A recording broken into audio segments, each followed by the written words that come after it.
السلام علیکم ورحمۃ اللہ وبرکاتہ. نحمده ونصلي على رسوله الكريم اما بعد فاعوذ بالله من الشیطان الرجیم. بسم اللہ الرحمن الرحیم. رب اشرح لي صدری ويسر لي امری واحلل عقدۃ من لسانی یفقهوا قولی. 15واں پارہ سورۃ بنی اسرائیل، سبق نمبر 141، آیت نمبر 1 سے 10 تک. لفظی ترجمہ. بسم اللہ الرحمن الرحیم. سبحانہ، پاک ہے، الذی، وہ ذات، اسرا، جو لے گیا، بعبدہ، اپنے بندے کو، لیلاً، رات کے وقت، من المسجد الحرام، مسجد حرام سے، الی المسجد الاقصی، مسجد اقصی کی طرف، الذی، وہ جو، بارکنا، برکت دی ہم نے، حولہ، اس کے آس پاس کو، لنریہ، تاکہ ہم دکھائیں اس کو، من آیاتنا، اپنی آیات میں سے، انہ، بے شک وہ، هو السمیع البصیر، وہ سننے والا ہے، دیکھنے والا ہے. وَآتَيْنَا، اور دی ہم نے، موسیٰ علیہ السلام کو،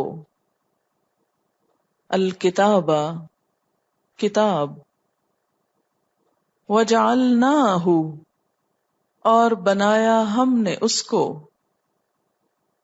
ہدن، ہدایت کا ذریعہ، لبنی اسرائیل، بنی اسرائیل کے لیے، اللہ، کہنا، تتخذوا، تم بناؤ،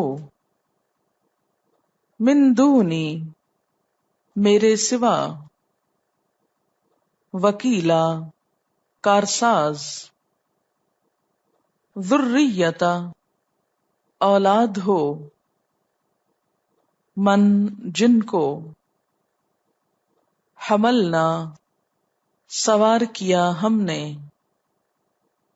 مع نوح، نوح علیہ السلام کے ساتھ، انہ، بے شک وہ، کانا، تھا، عبدن، بندہ، شکورا، شکر گزار. وقضینا الی بنی اسرائیل، اور اطلاع دی ہم نے بنی اسرائیل کو، آگاہ کر دیا ہم نے بنی اسرائیل کو، فی الکتاب، کتاب میں،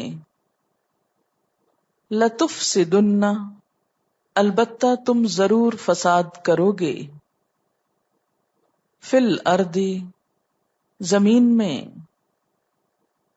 مرتین، دو بار، ولتعلن، اور البتہ تم ضرور بلندی پکڑو گے، علواً کبیرا، بلندی بڑی. فَإِذَا جَاءَ، پھر جب آ گیا، وعد، وعدہ، اولاہما، ان دونوں میں سے پہلا، بعثنا، بھیجا ہم نے، علیکم، تم پر، عبادن، بندوں کو، لنا، اپنے، اولی بأس شدید، سخت زور والے، فجاسو، تو وہ گھس گئے، خلال الدیار، گھروں کے اندر، وکانا، اور تھا وعدن ایک وعدہ، مفعولا پورا ہونے والا، ثم رددنا پھر لوٹائی ہم نے، لکم تمہارے لیے، الکرتا ایک مرتبہ واپسی، علیہم ان پر، وَأَمْدَدْنَاكُمْ اور مدد دی ہم نے تم کو، بِأَمْوَالٍ سات مالوں کے، وَبَنِينَ اور بیٹوں کے، وَجَعَلْنَاكُمْ اور بنایا ہم نے تم کو، اکثر کثرت سے، نفیرا نفری میں، ان احسنتم اگر بھلائی کرو گے تم،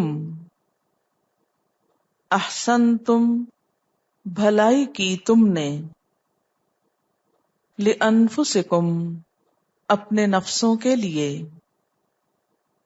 وَإِنْ أَسَأْتُمْ اور اگر برا کیا تم نے، فَلَهَا تو اسی کے لیے ہے، فَإِذَا جَاءَ پھر جب آ گیا، وعد الآخرتی وعدہ دوسرا، لیسوء تاکہ بگاڑ دیں، وجوہکم تمہارے چہروں کو، ولیدخلوا المسجد اور تاکہ وہ داخل ہوں مسجد میں، کما جیسا کہ، دخلوہ وہ داخل ہوئے اس میں، اول مرتن پہلی بار، ولیتبروا اور تاکہ وہ تباہ کر دیں، ما علوا جس پر غالب آئیں، تتبیرا تباہ کرنا، عسا امید ہے، ربکم رب تمہارا، ان یرحمکم کہ رحم کرے تم پر، وَإِنْ عُدْتُمْ اور اگر لوٹو گے تم، عدنا لوٹیں گے ہم، وجعلنا اور بنایا ہم نے، جہنم جہنم کو، للکافرین کافروں کے لیے، حصیرا قید خانہ، ان ھذا القرآن بے شک یہ قرآن، یہدی رہنمائی کرتا ہے، للتی اس چیز کے لیے، ہی اقوم جو سب سے زیادہ درست ہے، وَيُبَشِّرُ الْمُؤْمِنِينَ اور خوشخبری دیتا ہے مومنوں کو، الذین وہ لوگ، یعملون جو عمل کرتے ہیں، الصالحات اچھے، انا بے شک، لہم ان کے لیے، اجرن اجر ہے، کبیرہ بڑا، وَأَنَّ الَّذِينَ اور بے شک وہ لوگ، لا یؤمنون نہیں وہ ایمان لاتے، بالآخرۃ آخرت پر، اعتدنا تیار کیا ہم نے، لہم ان کے لیے، عذابا علیما عذاب دردناک۔ چلیے تلاوت سن، چلیے 15واں پارہ، سورت بنی اسرائیل کو سورت الاسراء بھی کہا جاتا ہے.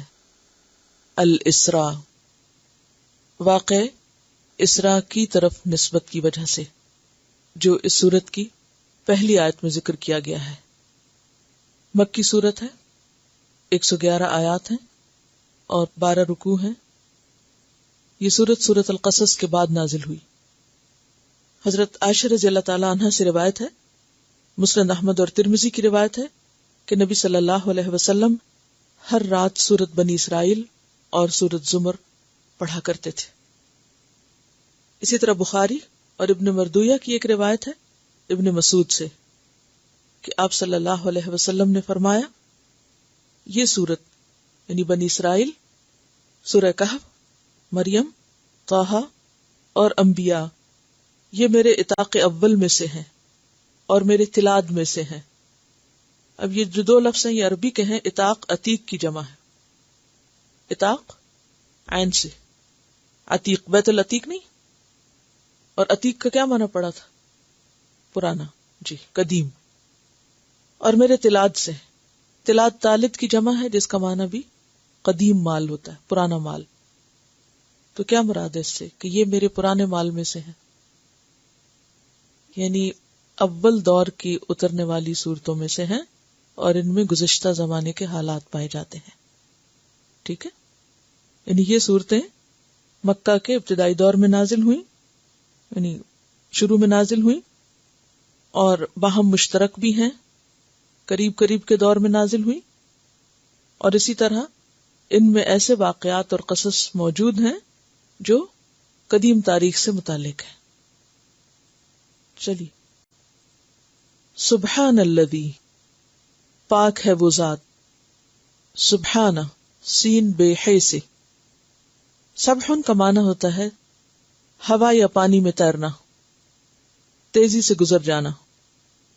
اسی سے پھر عبادت میں تیزی کے لیے یہ لفظ استعمال ہوا، اور اس کے بعد پھر ہر طرح کے اچھے کام، عبادت خواہ قولی ہو یا فعلی، اس کے لیے استعمال ہوتا ہے. اور جب یہ تسبیح کے معنوں میں آتا ہے تو اس سے مراد خاص طور پر اللہ تعالی کی پاکی بیان کرنا. تو سبحان کیا ہے؟ مصدر ہے. جیسے عثمان، سبحان پاک ہے، کس سے؟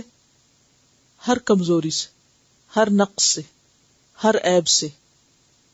کون؟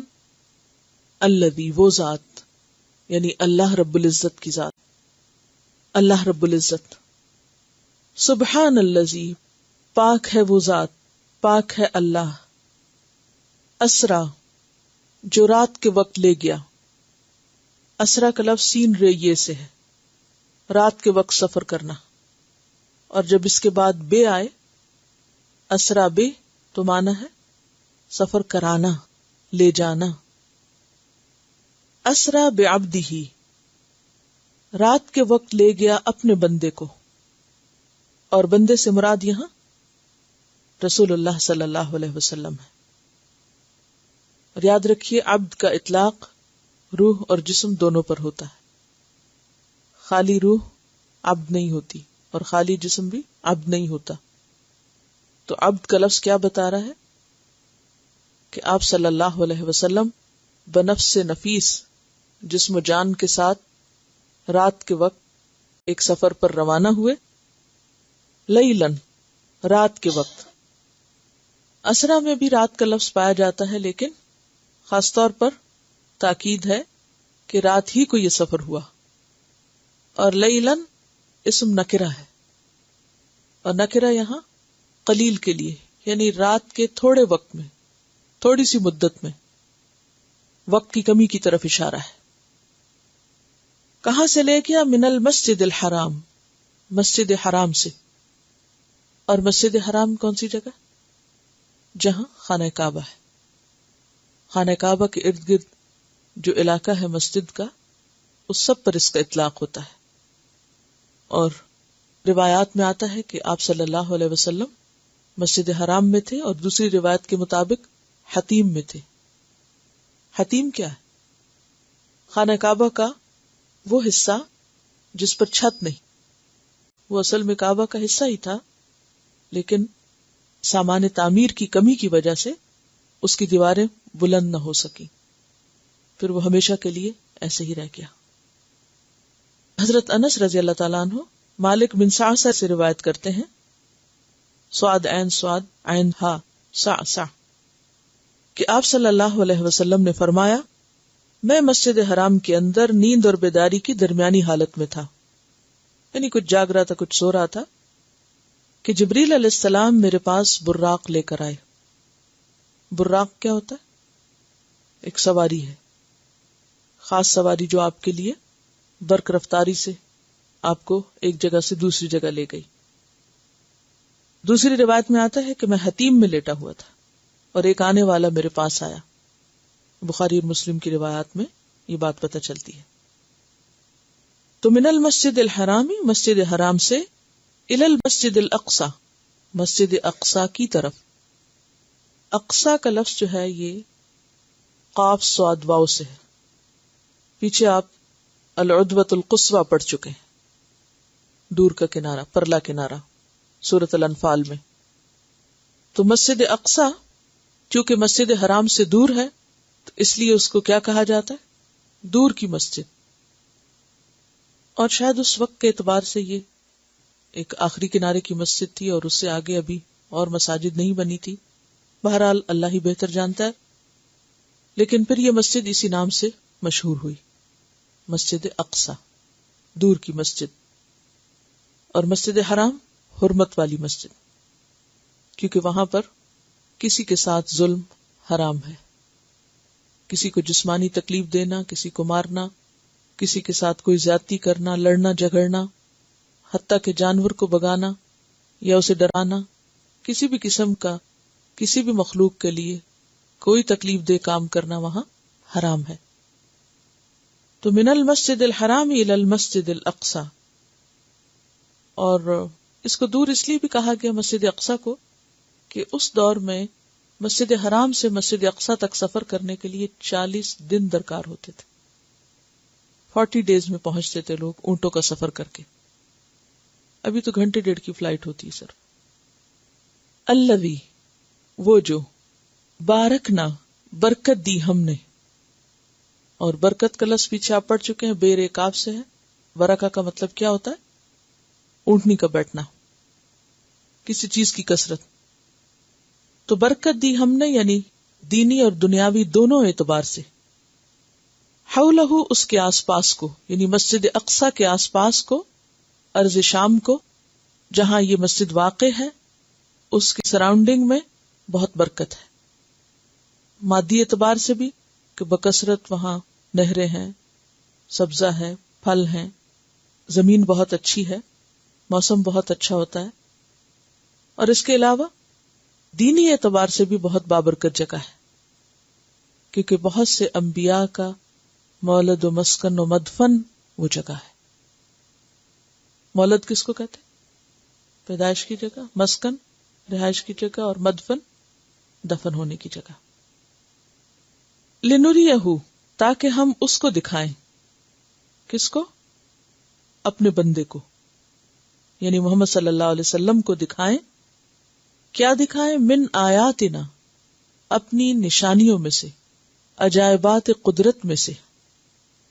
یعنی یہ سفر جو ایک رات کو مسجد حرام سے مسجد اقصی تک ہوا، اس کا مقصد نبی صلی اللہ علیہ وسلم کو اللہ کی نشانیاں دکھانا تھا۔ اس کی کیا وجہ تھی؟ یہ کیوں دکھائی گئی نشانیاں؟ اور یہ سفر کیا تھا اور کب پیش آیا؟ تجلیات نبوت صفحہ نمبر 139 پر آپ دیکھیے، اسراء اور معراج کی تفصیلات ہمیں ملتی ہیں کہ اسراء سے مراد ہے راتوں رات نبی صلی اللہ علیہ وسلم کا مکہ سے بیت المقدس تشریف لے جانا، اور پھر معراج سے مراد ہے عالم بالا کی طرف جانا۔ یعنی ایک رات میں 2 سفر ہوئے، ایک تو مکہ سے بیت المقدس تک تھا اور دوسرا بیت المقدس سے پھر 7ویں آسمان تک۔ یہ واقعہ جسم اور روح سمیت پیش آیا تھا۔ اسراء کا ذکر قرآن مجید کے اندر اللہ تعالیٰ کے اس ارشاد میں آتا ہے، سبحان الذی اسری بعبدہ لیلا من المسجد الحرام الی المسجد الاقصی الذی بارکنا حولہ لنریہ من آیاتنا انہ هو السمیع البصیر۔ پاک ہے وہ ذات جس نے اپنے بندے کو راتوں رات مسجد حرام سے مسجد اقصی تک کی سیر کرائی، جس کے گرد ہم نے برکت دے رکھی ہے تاکہ ہم اسے اپنی نشانیاں دکھلائیں، بے شک وہ سننے والا دیکھنے والا ہے۔ معراج کے بارے میں کہا جاتا ہے کہ وہ سورہ نجم کی 7ویں آیت سے لے کر 18ویں آیت تک مذکور ہے، یعنی اسراء کا ذکر سورۃ بنی اسرائیل میں ہے اور معراج کا ذکر کس سورت میں ہے؟ النجم میں، آیت 7 سے 18 تک۔ اور یہ بھی کہا جاتا ہے کہ ان آیات میں جو کچھ مذکور ہے وہ معراج کے ماں سوا ہے، یعنی معراج کے علاوہ بھی ہوا ہے۔ اسراء اور معراج کے وقت میں اختلاف ہے۔ ایک قول یہ ہے کہ جس سال آپ کی بعثت ہوئی اسی سال یہ واقع ہوا۔ ایک قول یہ ہے کہ یہ 5 نبوت میں، یعنی نبوت کے 5 سال بعد یا 5ویں سال۔ ایک اور قول یہ ہے کہ 10 نبوت میں، ایک اور قول یہ ہے کہ 12 نبوت میں، اور ایک کے مطابق 13 نبوت میں۔ یعنی بہرحال وقت میں اگر اختلاف ہے بھی تو تفصیلات موجود ہیں، واقع کی حقیقت اپنی جگہ برقرار ہے کیونکہ اس کا ذکر قرآن مجید میں ہے، اور پھر تفصیلات نبی صلی اللہ علیہ وسلم سے صحیح احادیث کی روح سے ہمیں پتہ چلتی ہیں۔ اب بہت سی روایات کا خلاصہ کیا ہے کہ یہ کیا سفر تھا اور کیا نشانیاں آپ کو دکھائی گئی، تو ان کی تھوڑی سی تفصیل ہے، کیونکہ اس سفر کا اصل مقصد کیا تھا؟ کچھ نشانیاں دکھانا۔ حضرت جبریل علیہ السلام براق لے کر تشریف لائے، جیسے کہ پہلے میں نے عرض کی کہ آپ کہاں تھے؟ مسجد حرام میں تھے، اور ایک اور روایت کے مطابق حتیم میں تھے۔ یہ جانور گدھے سے بڑا اور خچر سے چھوٹا ایک جانور ہے جو اپنا کھر اپنی نگاہ کے آخری مقام پہ رکھتا ہے، یعنی جتنا دور دیکھتا ہے، ایک قدم اگر یہاں ہے تو اس کا دوسرا قدم کہاں ہوگا؟ جہاں اس کی نگاہ کی حد جاتی۔ اس وقت نبی صلی اللہ علیہ وسلم مسجد حرام میں تھے۔ آپ اس جانور پر سوار ہو کر حضرت جبریل علیہ السلام کی معیت میں، معیت کا مطلب ہوتا ہے ساتھ، اکمپنیڈ، بیت المقدس تشریف لائے، اور وہاں جس حلقے میں انبیاء اپنی سواریاں باندھتے تھے اسی میں براق کو باندھ دیا۔ پھر مسجد اقصی میں داخل ہوئے، 2 رکعت نماز پڑھی اور اس میں انبیاء کی امامت فرمائی۔ پھر جب جبریل علیہ السلام آپ کے پاس 3 برتن لائے، ایک میں شراب، دوسرے میں دودھ اور تیسرے میں شہد تھا، تو آپ نے دودھ پسند فرمایا۔ حضرت جبریل علیہ السلام نے کہا، آپ نے فطرت پائی، آپ کو بھی ہدایت نصیب ہوئی اور آپ کی امت کو بھی۔ اگر آپ شراب پسند فرماتے تو آپ کی امت گمراہ ہو جاتی۔ اس کے بعد آپ صلی اللہ علیہ وسلم کو بیت المقدس سے آسمانی دنیا تک لے جایا گیا۔ حضرت جبریل علیہ السلام نے دروازہ کھلوایا، آپ کے لیے دروازہ کھولا گیا۔ آپ نے وہاں انسانوں کے باپ حضرت آدم علیہ السلام کو دیکھا، انہیں سلام کیا، انہوں نے آپ کے سلام کا جواب دیا، مرحبا کہا، یعنی ویلکم کیا، آپ کی نبوت کا اقرار کیا۔ ان کے دائیں طرف ایک گروہ تھا، جب انہیں دیکھتے تو مسکراتے، یہ سعادت مندوں کی روحیں تھیں۔ ان کے بائیں طرف ایک گروہ تھا، جب انہیں دیکھتے تو روتے، یہ بدبختوں کی روحیں تھیں۔ پھر آپ کو دوسرے آسمان پہ لے جایا گیا، جبریل علیہ السلام نے دروازہ کھلوایا، آپ کے لیے دروازہ کھولا گیا۔ آپ نے اس میں 2 خالہ زاد بھائیوں، یحییٰ ابن زکریا اور عیسیٰ ابن مریم کو دیکھا اور انہیں سلام کیا۔ دونوں نے جواب دیا، مرحبا کہا اور نبوت کا اقرار کیا۔ پھر تیسرے آسمان پہ لے جایا گیا، وہاں آپ نے حضرت یوسف علیہ السلام کو دیکھا، انہیں آدھا حسن دیا گیا تھا۔ آپ نے انہیں بھی سلام کیا، انہوں نے جواب دیا، مرحبا کہا، آپ کی نبوت کا اقرار کیا۔ پھر آپ کو چوتھے آسمان پہ لے جایا گیا، وہاں حضرت ادریس علیہ السلام کو دیکھا، انہیں سلام کیا، انہوں نے جواب دیا، مرحبا کہا اور آپ کی نبوت کا اقرار کیا۔ پھر 5ویں آسمان پہ لے جایا گیا، وہاں ہارون علیہ السلام کو دیکھا، انہیں سلام کیا، انہوں نے سلام کا جواب دیا، مرحبا کہا اور نبوت کا اقرار کیا۔ پھر آپ کو 6 آسمان پہ لے جایا گیا، وہاں موسیٰ ابن عمران علیہ السلام سے ملاقات ہوئی، آپ نے انہیں سلام کیا، انہوں نے جواب دیا، مرحبا کہا اور آپ کی نبوت کا اقرار کیا۔ پھر جب آپ وہاں سے آگے بڑھے تو وہ رونے لگے، ان سے کہا گیا کہ آپ کیوں رو رہے ہیں؟ انہوں نے کہا میں اس لیے رو رہا ہوں کہ ایک جوان میرے بعد مبعوث کیا گیا، اس کی امت میری امت سے زیادہ تعداد میں جنت کے اندر داخل ہوگی۔ اس کے بعد 7ویں آسمان پہ لے جایا گیا، وہاں آپ کی ملاقات حضرت ابراہیم علیہ السلام سے ہوئی، آپ نے انہیں سلام کیا، انہوں نے جواب دیا، مرحبا کہا اور آپ کی نبوت کا اقرار کیا۔ وہ اپنی پشت بیت المعمور سے لگائے ہوئے تھے، جس میں روزانہ 70,000 فرشتے داخل ہوتے ہیں اور دوبارہ ان کے پلٹنے کی باری نہیں آتی۔ پھر آپ کو سدرۃ المنتہا تک لے جایا گیا، اس کے پتے ہاتھی کے کان جیسے تھے اور پھل بڑے کونڈوں یا ٹھیلوں جیسے۔ پھر اس پر سونے کے پتنگے چھا گئے اور اللہ کے حکم سے جو کچھ چھانا تھا چھا گیا۔ اس سے وہ سدرہ بیری کا درخت تبدیل ہو کر اتنا خوبصورت ہو گیا کہ اللہ کی کوئی مخلوق اس کا حسن بیان کرنے کی تاب نہیں رکھتی۔ پھر آپ کو اللہ سبحانہ وتعالی کے حضور لے جایا گیا اور آپ اتنے قریب ہوئے کہ 2 کمانوں کے برابر یا اس سے کم فاصلہ رہ گیا۔ اس وقت اللہ نے اپنے بندے پر کچھ وحی فرمائی، جو کچھ وحی فرمائی، جیسے کہ سورۃ النجم میں آتا ہے اوحا الی عبدہ ما اوحا۔ پھر آپ پر اور آپ کی امت پر دن اور رات میں 50 وقت کی نمازیں فرض کی۔ پھر آپ موسیٰ علیہ السلام کے قریب سے گزرے تو انہوں نے پوچھا آپ کے رب نے آپ کو کس بات کا حکم دیا؟ فرمایا 50 نمازوں کا۔ انہوں نے کہا آپ کی امت اس کی طاقت نہیں رکھتی، اپنے رب کے پاس واپس جائیے اور اس سے تخفیف کا سوال کیجیے۔ آپ نے جبریل علیہ السلام کی طرف دیکھا، انہوں نے اشارہ کیا ہاں اگر آپ چاہیں۔ چنانچہ آپ واپس ہوئے، اللہ تعالیٰ نے 10 نمازیں کم کر دی۔ پھر موسیٰ علیہ السلام کے پاس سے گزرے تو انہوں نے پھر پوچھا، آپ نے بتایا تو انہوں نے پھر تخفیف کے سوال کا مشورہ دیا۔ یوں حضرت موسیٰ اور اللہ سبحانہ وتعالیٰ کے درمیان آپ کی آمد و رفت جاری رہی، یہاں تک کہ اللہ نے 5 نمازیں کر دی۔ اس کے بعد آپ پھر حضرت موسیٰ کے پاس سے گزرے تو انہوں نے پھر جا کر تخفیف کے سوال کا مشورہ دیا اور کہا کہ میں نے اس سے کم پر بنی اسرائیل کو بلایا، لیکن وہ اس کی ادائیگی سے قاصر رہے اور اسے چھوڑ دیا۔ آپ نے فرمایا مجھے اپنے رب سے شرم آ رہی ہے، میں اسی پہ راضی ہوں اور سر تسلیم خم کرتا ہوں۔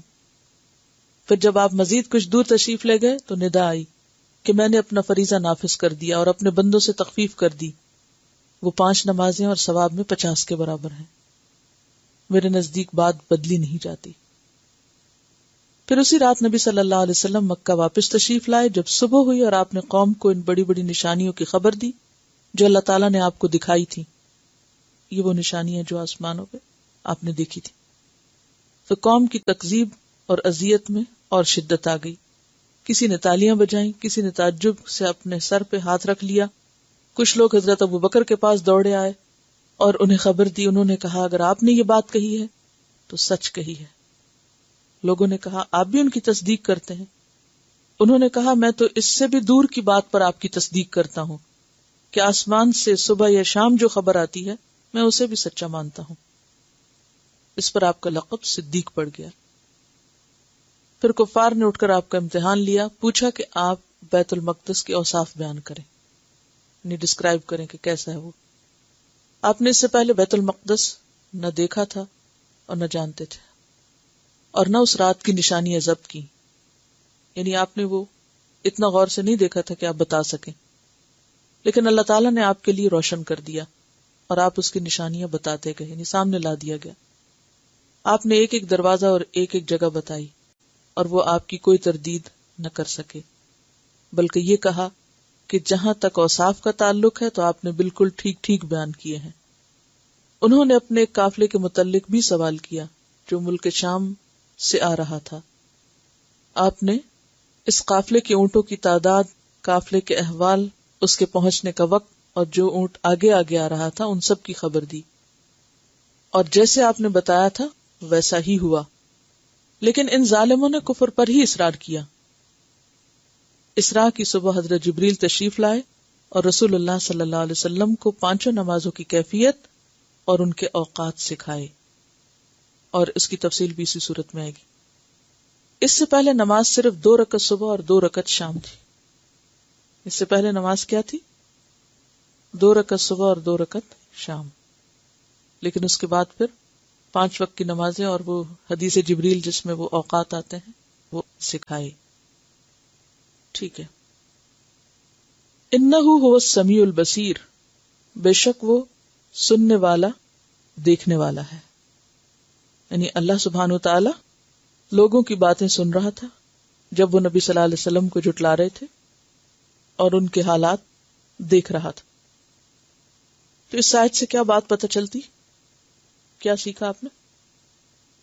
ایک آیت میں بہت کچھ ہے۔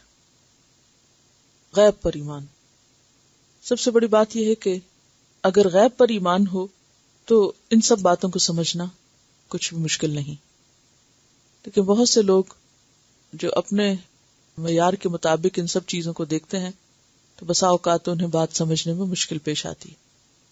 وہ سوچتے ہیں کہ یہ کیسے ممکن ہے۔ اب دیکھیے کہ انسانوں نے اس دنیا میں رہتے ہوئے اب ایسی چیزیں ان 1400 سال کے اندر بنا لی ہیں، یعنی معراج کے بعد سے، کہ جس میں آواز کی رفتار سے چلتا ہے، اور اس سے بھی زیادہ سپیڈ کی کوششیں ہو رہی ہیں، اور اللہ تعالیٰ کے لیے کیا مشکل ہے کہ وہ روشنی کی رفتار سے یا اس سے بھی زیادہ تیز رفتار سے کوئی جانور پیدا کرے یا کوئی سواری بھیجے اور اپنے پیغمبر کو جہاں چاہے لے جائے۔ یا پھر جبریل علیہ السلام تو فرشتوں کے سردار ہیں، آپ دیکھیے عام انسانوں کی روحیں بھی جب مرنے کے بعد نکلتی ہیں تو ان کو بھی آسمان پر لے جایا جاتا ہے۔ تو اگر ایک عام انسان کی روح لے جائی جا سکتی ہے تو اللہ تعالیٰ کے لیے یہ کیا مشکل ہے کہ وہ جبریل علیہ السلام کے ذریعے اپنے بندے محمد صلی اللہ علیہ وسلم کو روح اور جسم دونوں سمیت اوپر لے جائے۔ تو سبحان الذی اسری بعبدہ لیلا من المسجد الحرام الی المسجد الاقصی، پاک ہے وہ ذات، اور یہاں جو آغاز ہے کلام کا اس میں اللہ کی پاکی بیان کی گئی ہے، یعنی تم اگر اس بات کو مشکل یا محال سمجھتے ہو تو مشکل نہیں، کیونکہ یہ کسی انسان کا کام نہیں ہے، یہ کس کا ہے؟ اللہ تعالیٰ کا ہے، جو ہر کمزوری اور ہر نقص سے پاک ہے۔ تو سبحان الذی اسری بعبدہ لیلا من المسجد الحرام الی المسجد الاقصی الذی بارکنا حولہ، اور یہ جو اس کے ارد گرد برکت کی بات ہے اس کو آپ پیچھے بھی پڑھ چکے ہیں، اس کا ذکر اور جگہوں پر بھی آتا ہے۔ سورۃ الانبیاء 71 میں آتا ہے وَنَجَّيْنَاهُ وَلُوطًا إِلَى الْأَرْضِ الَّتِي بَارَكْنَا فِيهَا لِلْعَالَمِينَ، اور نجات دی ہم نے اس کو اور لوط علیہ السلام کو اس زمین کی طرف جس میں ہم نے جہان والوں کے لیے برکتیں رکھی۔ یہ آپ دیکھ رہے ہیں کہ مکہ سے یروشلم جو ہے یہ 700 میل سے زیادہ کا فاصلہ ہے۔ The two different masjids, which is many times misunderstood. One is Masjid al-Aqsa, which is on the lower right, and the Dome of the Rock, which is where Buraq, the horse, left from, is under the masjid with the gold temple, which is known as Dome of the Rock. This is an overview map. This is Masjid al-Aqsa, which is right across the Dome of the Rock, and it's about maybe 20-25 steps away from each other. This is the outside of Masjid al-Aqsa. This is the inside. It's a very high-ceilinged masjid, old inner work. It's, mashallah, gorgeous masjid. This is the outside of Dome of the Rock. It's surrounded by these pillars. Inside of it, it has a round shape, so it's built around the actual rock. This is the rock itself. It's a very wide rock. It's nothing small. Over here you'll see a room. These are stairs that lead to a room underneath the rock. There's a part of the rock that's like chipped in. So it's a room that will probably hold about 10-15 people max. And it's basically underneath the rock. This is the masjid from the inside. That's the rock itself. And that's also the masjid. These are big boulder rocks, so it's not like flat. Most of them are, it's like a walk-in through type of thing, where there's high parts and low parts. It's a big chunk of stone. And that's the masjid from the outside. Rock کا نہیں سنا کبھی آپ نے؟ اس rock سے آپ صلی اللہ علیہ وسلم اوپر گئے تھے، اور یہ جو کنارہ سے یوں نظر آ رہا ہے نا، تو ایسا لگتا ہے جیسے اٹھی ہوئی سی ہے، تھوڑا سا شیپ ایسے. یہ چونکہ وہاں جا چکی ہیں تو یہ کچھ کہنا چاہتی ہیں. السلام علیکم. مسجد اقصی اور ڈوم آف دا راک جو ہے ایک ہی کمپاؤنڈ میں دو عمارتیں ہیں.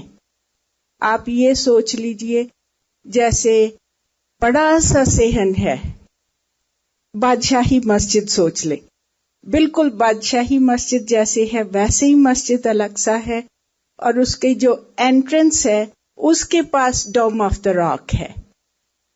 اور ڈوم آف دا راک آپ سوچیں بڑا سا پیالہ جو اوور ٹرن کیا ہو، وہ ایسے بڑا سا پتھر ہے، اور اس کے نیچے سیڑھیاں اتر کے اندر وہ جگہ ہے جہاں پہ آپ صلی اللہ علیہ وسلم نے امامت کرائی. ایک طرف آپ کا مصلی ہے اور دوسری طرف حضرت آدم علیہ السلام کا مصلی ہے. تو جب فرض نماز ہوتی ہے تو سارے آدمی مسجد الاقصی میں پڑھتے ہیں اور عورتیں ڈوم آف دا راک میں پڑھتی ہیں. پھر فرض نمازوں کے بعد آدمی آتے ہیں، نیچے نفل پڑھتے ہیں اور چلے جاتے ہیں. اور اسی طرح ہم بھی فرض نماز کے بعد نیچے جاتے تھے، پڑھتے تھے اور واپس آ جاتے تھے. اور اب جو ایکسکویشن ہوئی ہے تو وہاں حضرت سلیمان علیہ السلام کی مسجدیں ایکسکویٹ ہوئی ہیں جو اتنی بڑی ہیں کہ 100,000 لوگ اس میں بیٹھ سکتے ہیں، اور اس کے پلرز ایسے اتنے بڑے ہیں کہ انسانی ہاتھ نہیں گول اس کے گر جا سکتا، کیونکہ وہ جنہوں نے تعمیر کی تھی. اس لیے اٹس ویری ہائی سیلنگ. اور یہ پہلے ایکسکویٹ نہیں ہوئی تھی، یہ 1945 کے بعد ایکسکویشن شروع ہوئی. اور مسجد الاقصی کی عمارت عبد الملک نے بنائی تھی اور وہ 12th سینچری میں بنی تھی، اور اتنی خوبصورت ہے، ڈرینیج اتنا اچھا ہے کہ آج بھی وہ سامان جیسے لاتے لے جاتے تھے بالکل سلش نہیں ہوتا، کچھ نہیں ہوتا. اور مسجد کی جو کمپاؤنڈ ہے اس کے اوپر وہ جو اللہ اکبر کہنے والی وہ چیزیں ہوتی ہے، کیا ہوتا ہے جو اب ہم کہیں نہیں دیکھتے، وہ اس مسجد میں نظر آتی ہیں. جب امامت ہوتی ہوگی تو مائک تو نہیں تھے، لیکن وہ کمپاؤنڈ میں وہ جگہ جگہ پہ اتنی پیارا سا اونچا ذرا تختہ سا بنا ہوا ہے، چبوترا جی. اور جو وضو کرنے کی جگہ ہیں مسجد کے کمپاؤنڈ میں ہیں دور دور، وہ اب تک چل رہی ہیں سارے. اور وہ سنگ مرمر قسم کا پتھر ہے جو بہت پیارا ہے، زنگ نہیں ہے، کچھ نہیں ہے.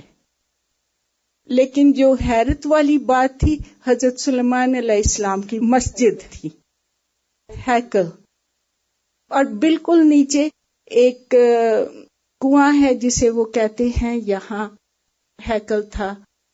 وہاں پہ ایک روشنی لگائی ہوئی ہے اور اوپر باربڈ وائر ہے جسے آپ ایسے نیچے جھانکتے ہیں. اور یہ عین مسجد الاقصی کی عمارت کے بالکل آپ سوچ لیں 3rd بیسمنٹ میں ہے. تو اس کے اوپر حضرت سلیمان علیہ السلام کی مسجد ہے، اس کے اوپر مسجد الاقصی ہے جو غالباً حضرت عمر نے بنائی تھی. لیکن ماشاءاللہ اتنی پیاری ہے، وہاں جا کے دل چاہتا ہے کہ واقعی ایسی سکون والی جگہ پہ آ گئے جہاں کبھی نہیں پہلے آئے تھے. برکت والی، وہاں پہ آپ کو برکت اور پیار اور سکون نظر آتا ہے. الحمدللہ. Masjid al-Aqsa is actually also very high ceilinged itself. The architecture, it's very old. It's something you won't see nowadays. It's made mostly of brown wood architecture that, mashallah, but this is stuff that you've never seen before, nor will you ever see. Like Auntie said, the women do pray in the Dome of the Rock Mosque, and it's made out of red carpet, and like there's gold painted in there and everything. And this is a few years back, we were still in high school. It was me and my cousin, so we didn't have the knowledge of where we were at. But still, it does have that feeling. You do go underneath a rock, and it's just this little room, yet it has so much history to it. And half the people don't even know. A lot of the Palestinians there aren't really allowed to even go into that mosque. It's mostly visitors that are allowed to be in that area also.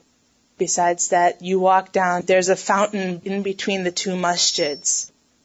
This huge fountain that just overdoes everything between the two mosques, and you walk down, and it really isn't comparable to any of the masjids we see nowadays. My mom had told us it was made by jinns, which is something hard to believe because, well, it's something that people can't do nowadays. You can't do that with boulders and big trucks, and now to build up something like that, it is something that's out of our league completely. Inshallah, if anybody ever has a chance, it's something most definitely, either you go yourself or you take your children, to even just sit there, it's completely a different feeling.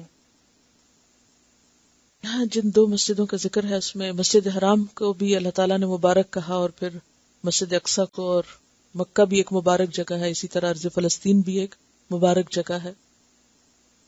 اور پھر اس کے بعد دنیا میں ہر وہ جگہ بابرکت ہو جاتی ہے جہاں اللہ کا ذکر ہوتا ہے، کیونکہ ان جگہوں کو وحی الہی کے نزول کی وجہ سے اور پیغمبروں کے مسکن اور خیرات اور نیکیوں کی جگہوں کی وجہ سے یہ سب مقام ملا.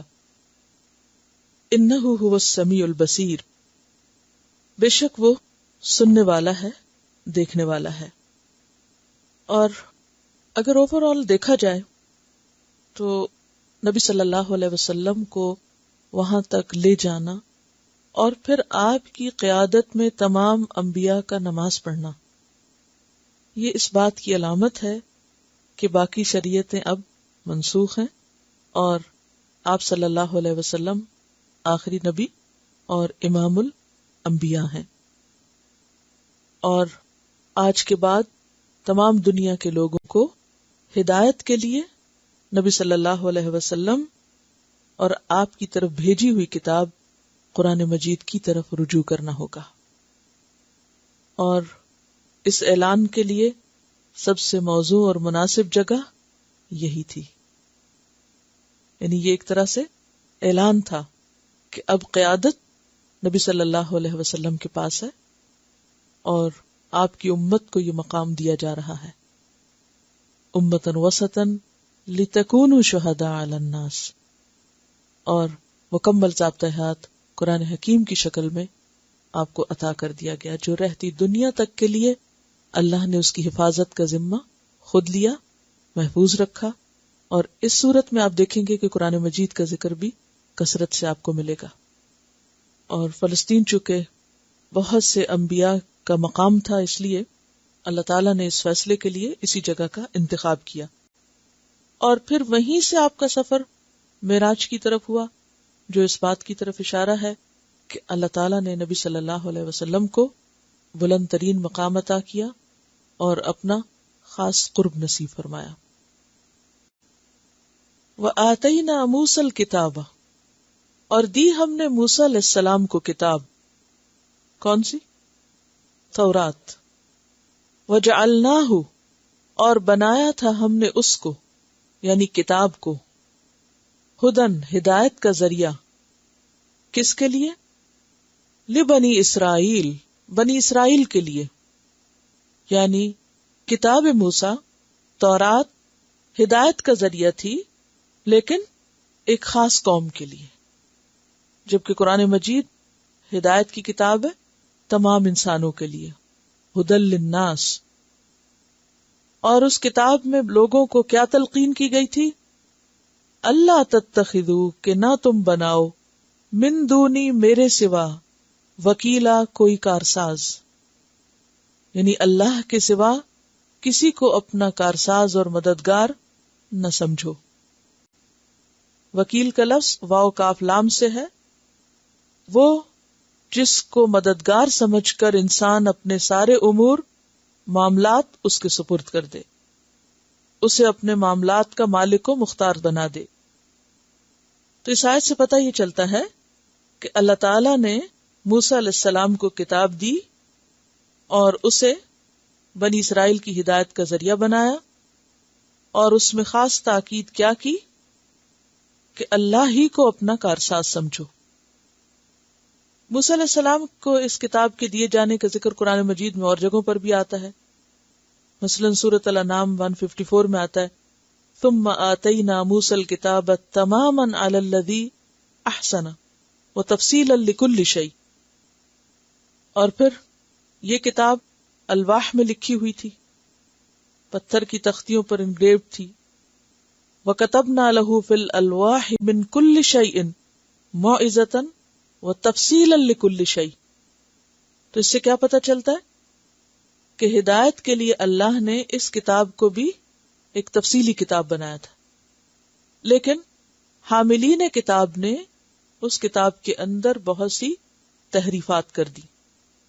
تو اللہ تعالیٰ نے پھر بنی اسماعیل میں سے ایک پیغمبر کو منتخب کر کے اس کے پاس انسانوں کی ہدایت کے لیے ایک کتاب بھیجی جسے ہمیشہ کے لیے محفوظ کر دیا گیا.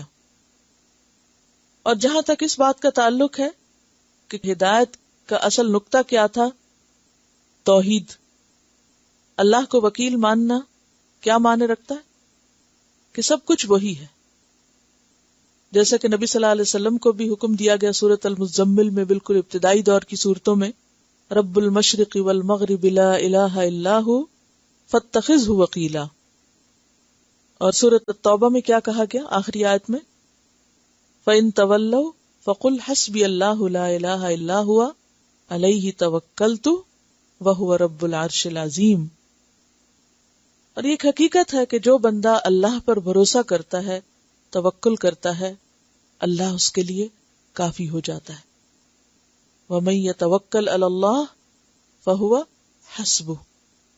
اور مشکل وقت میں کیا سکھایا گیا کہ کیا کرے انسان، کیا پڑھے، حسبنا اللہ ونعم الوکیل نعم المولا ونعم النصیر. اور قرآن پاک میں نبی صلی اللہ علیہ وسلم کو اور باقی پیغمبروں کو بھی اللہ پر توکل کرنے کا سبق دیا گیا. سورۃ الفرقان میں فرمایا گیا 58 میں وَتَوَكَّلْ عَلَى الْحَيِّ الَّذِي لَا يَمُوتُ. اس رب پہ بھروسہ کرو جو زندہ ہے، جو کبھی نہیں مرے گا.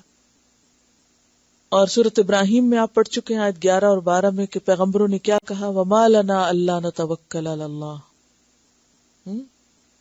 کہ کیا ہے ہم کو کہ ہم اپنے رب پر بھروسہ نہ کریں. تو تورات کا پیغام انسانیت کے نام کیا تھا کہ ہر معاملے میں اللہ پر بھروسہ کرو، سارے معاملات اللہ کے حوالے کرو. یہ بات کب ہوتی ہے، یہ کب ہو سکتا ہے کہ انسان سارے معاملات میں اللہ پر بھروسہ کرے؟ یہ کیفیت انسان کے اندر کب آتی ہے؟ جب انسان اللہ کو پہچان لیتا ہے، اس کی قوت، اس کی طاقت، اس کی قدرت اور اس کی عظمت اس کے دل میں بیٹھ جاتی. جب آپ کو یقین آ جاتا ہے کہ اللہ ہر چیز پہ قادر ہے، سب کچھ کر سکتا ہے، تو اس کا لازمی نتیجہ کیا ہوگا پھر؟ کہ آپ ہر مشکل وقت میں اسی کی طرف رجوع کریں گے. تو توکل کے لیے کیا چاہیے؟ حقیقی معرفت، سچی پہچان اللہ کی. یہ توکل ایسی چیز نہیں کہ جو آپ زبانی کلامی کہتے رہے نہیں میں اللہ پہ توکل کرتا، نہیں. ایک دل کی کیفیت کا نام ہے. اللہ پہ ایسا اعتماد اور یقین کہ میں نے اس کو تھام لیا، اب وہ مجھے ضائع نہیں کرے گا. اور جتنا زیادہ اس کی قدرت کا یقین ہوگا اسی قدر توکل میں پھر اضافہ ہوگا. اور حقیقت یہ ہے کہ اگر کوئی شخص اللہ کی اطاعت اور فرما برداری کرنا چاہتا ہے، اللہ کا بندہ بن کے رہنا چاہتا ہے، تو پھر اس کے لیے لازم ہے کہ وہ اللہ کو پہچانے اور اس پر بھروسہ کرے. اگر اللہ پہ توکل نہ ہو تو اللہ کی عبادت بھی نہیں ہو سکتی. کیوں نہیں ہو سکتی؟ دیکھیے یہ کوئی چھوٹی سی بات نہیں ہے کہ اللہ نے موسیٰ علیہ السلام کو کتاب دی، وہ کتاب بنی اسرائیل کے لیے ہدایت تھی، اور اس کتاب کا سبق یہ تھا کہ بس صرف اللہ پہ بھروسہ کرو. یعنی پوری کتاب کا جو سبق ہے وہ توکل میں بتایا جا رہا ہے، یہ معمولی چیز نہیں ہے. تو ہمیں سمجھنے کی ضرورت ہے کہ آخر توکل ہی کے ذریعے کیوں عبادت ہو سکتی ہے، توکل کے بغیر اللہ کی وحدانیت یا اللہ پر ایمان یا اللہ کی اطاعت اور عبادت کیوں نہیں؟ کیونکہ انسان جب اللہ کے راستے پہ چلنا چاہتا ہے تو اس کو طرح طرح کے اندیشے اور خوف اور خطرے لاحق ہوتے ہیں، پریشانیاں ہوتی ہیں کہ اچھا اگر میں اللہ کی بات مان لوں اور یہ حرام کام چھوڑ دوں، یہ غلط چیز چھوڑ دوں، تو پھر میرا بنے گا کیا؟ میں کیسے سروائیو کروں گا؟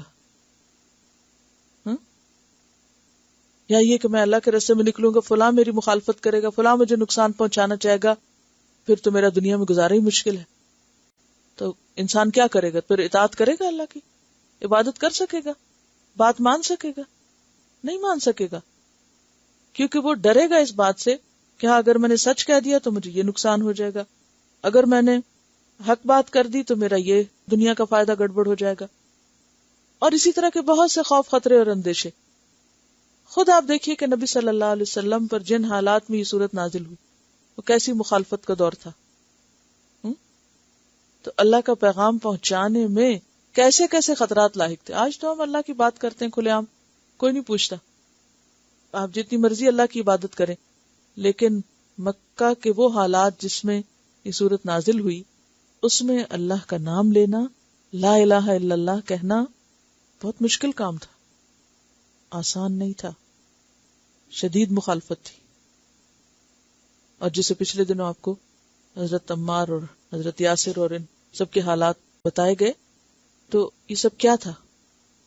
ان سب کو کس بات کی سزا دی جا رہی؟ حضرت سمیہ کو کس بنیاد پہ شہید کیا گیا تھا؟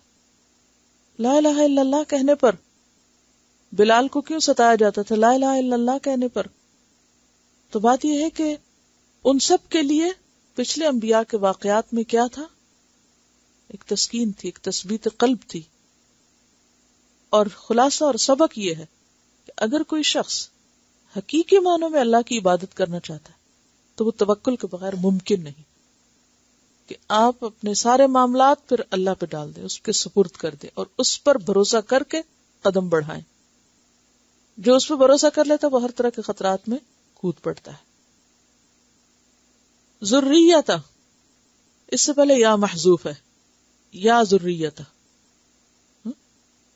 ذریتا اے اولاد، ذریہ کی تفصیل پیچھے پڑ چکے، اشارہ بنی اسرائیل کی طرف. ذریت من حملنا مع نوح، اے بنی اسرائیل تم اولاد ہو کس کی؟ ان لوگوں کی جنہیں ہم نے سوار کیا تھا نوح علیہ السلام کے ساتھ. کس پر؟ کشتی پر. کب؟ جب طوفان آیا تھا. کتنے لوگ تھے؟ بہت کم تھے. وما آمن معہ الا قلیل، آپ کے ساتھ یعنی نوح علیہ السلام کے ساتھ بہت تھوڑے لوگ ایمان لائے تھے. سورۃ مریم 58 میں آتا ہے اولئک الذین انعم اللہ علیہم من النبیین من ذریۃ آدم وممن حملنا مع نوح، کیونکہ آئندہ نسل انسانی نوح علیہ السلام ہی سے چلی. تو اے بنی اسرائیل تم نوح علیہ السلام کی اولاد ہو. کون تھے نوح؟ انہ کان عبدا شکورا، بے شک وہ بندے تھے بہت زیادہ شکر گزار. تو تمہیں بھی کیا ہونا ہے؟ بہت زیادہ شکر گزار. اور بہت زیادہ شکر گزار انسان کب ہو سکتا ہے؟ جب وہ اللہ کی پہچان رکھتا ہو اور اس کی طرف سے آئی ہوئی نعمتوں کو پہچانتا اور مانتا ہو، جو پوری سورۃ النحل کا موضوع تھا. تو پیچھے ہم نے ابراہیم علیہ السلام کی شکر گزاری پڑھی اور اس کے بعد یہاں اب نوح علیہ السلام کے شکر گزار ہونے کی بات. اور شکور کون سا وزن ہے؟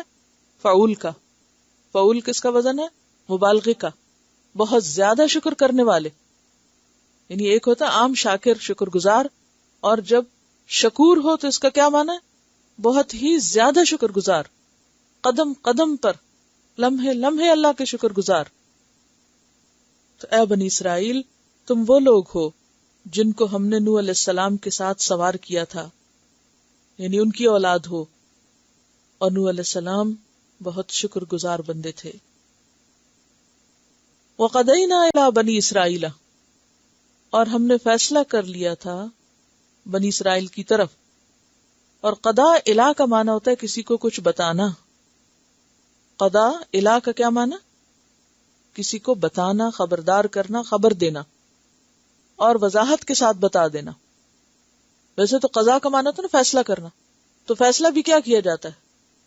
چھپا کے تھوڑی رکھا جاتا ہے، بتا دیا جاتا ہے. تو قضا الہ ہم نے بتا دیا تھا. کس کو؟ بنی اسرائیل کو.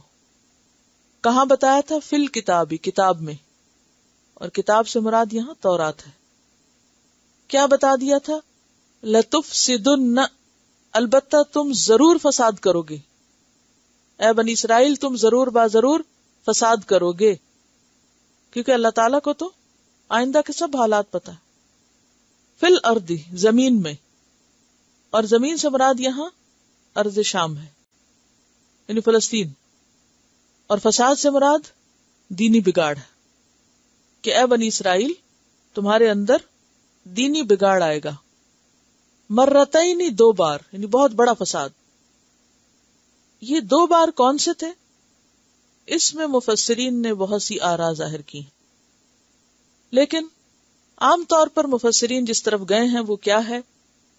پہلا موقع جب انہوں نے حضرت زکریا علیہ السلام کو قتل کیا، اور جو دوسرا موقع جب عیسیٰ علیہ السلام کے قتل کا ارادہ کیا. اور یہ رائے ہے کشاف کی، مفسر ہے.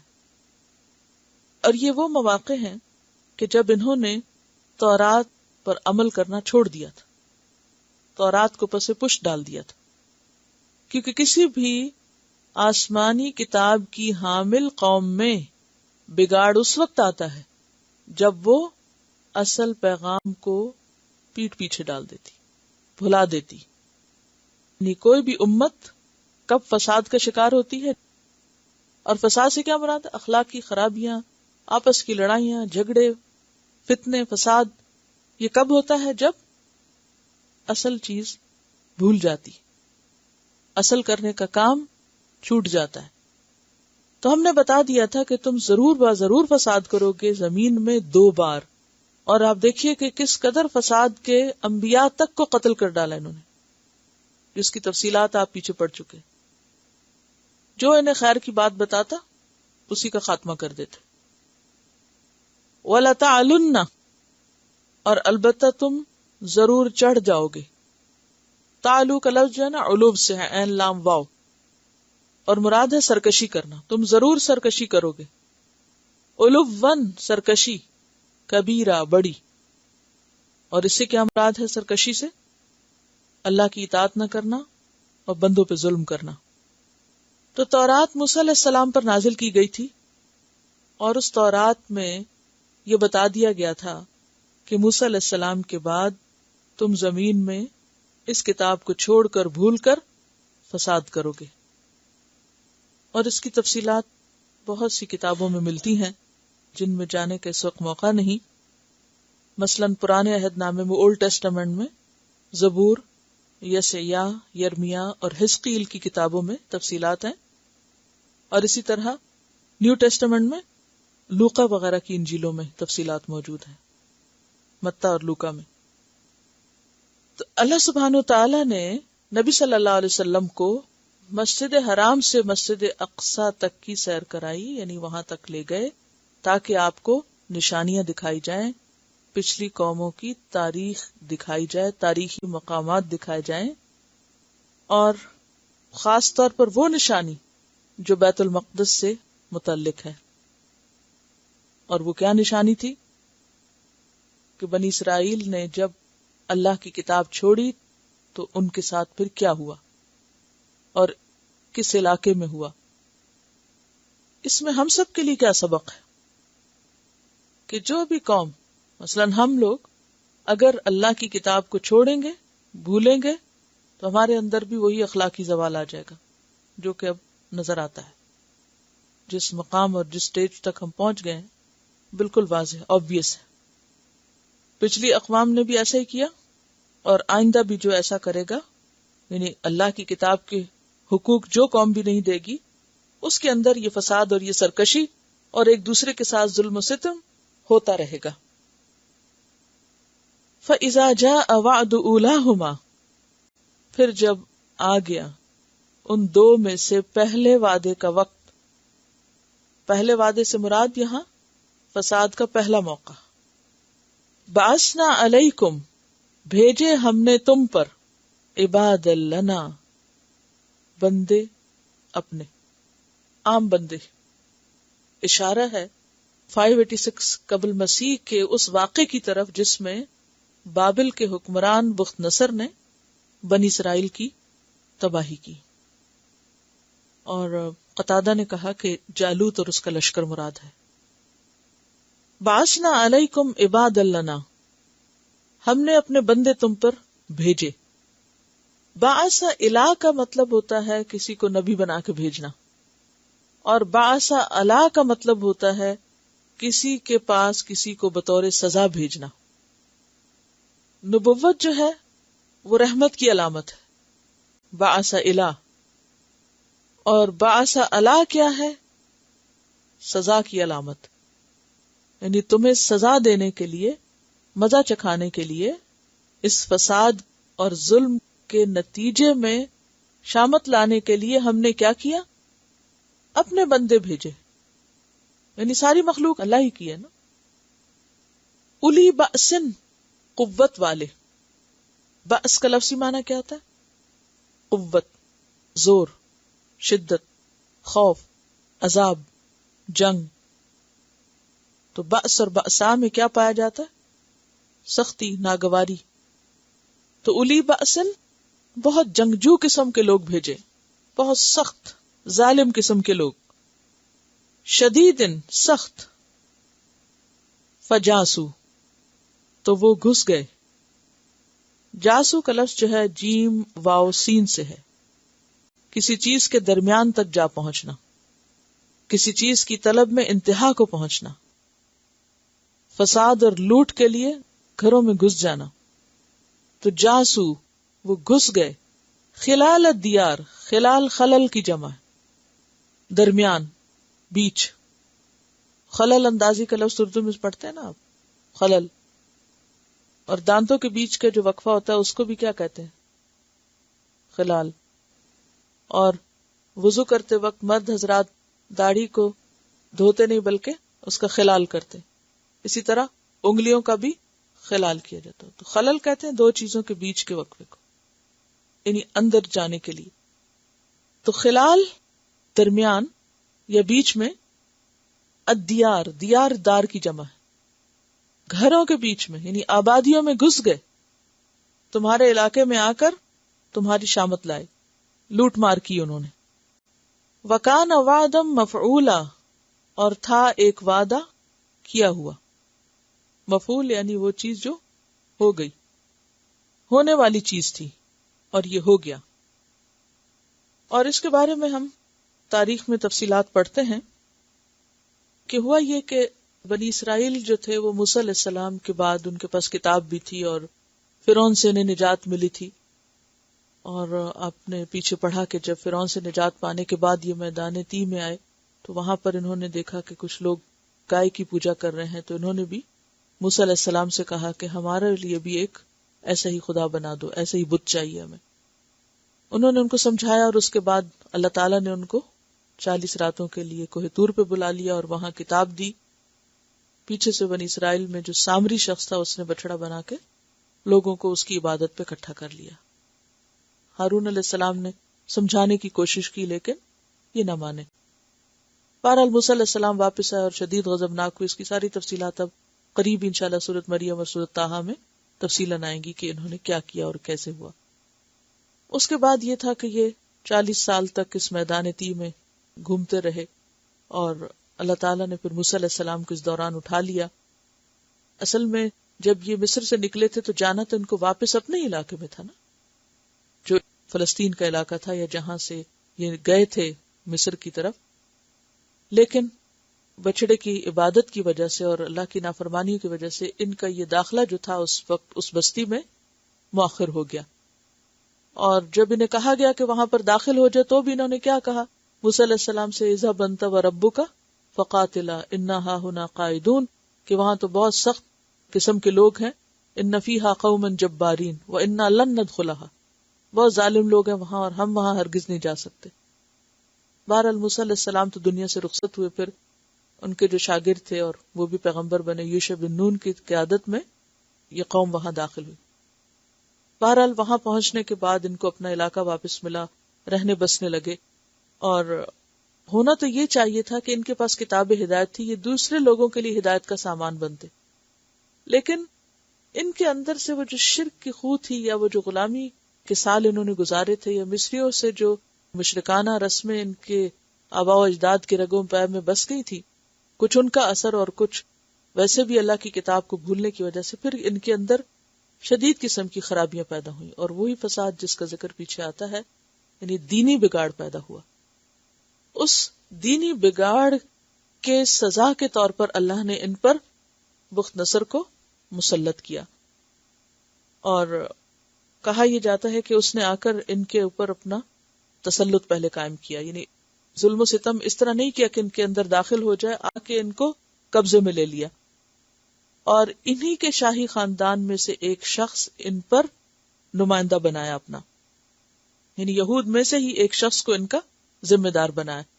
یہ ایسے ہی نا جیسے جب بر صغیر پر انگریزوں کی حکومت تھی تو بعض اوقات وہاں کے لوگ اور بعض اوقات برطانیہ سے لوگ جاتے تھے گورنر بن کر، اور اس کے بعد یہ تھا کہ وہاں پر بس ایک طرح سے غلامی کا ایک نیا دور ہی تھا، لیکن اس سے زیادہ نہیں کچھ تھا.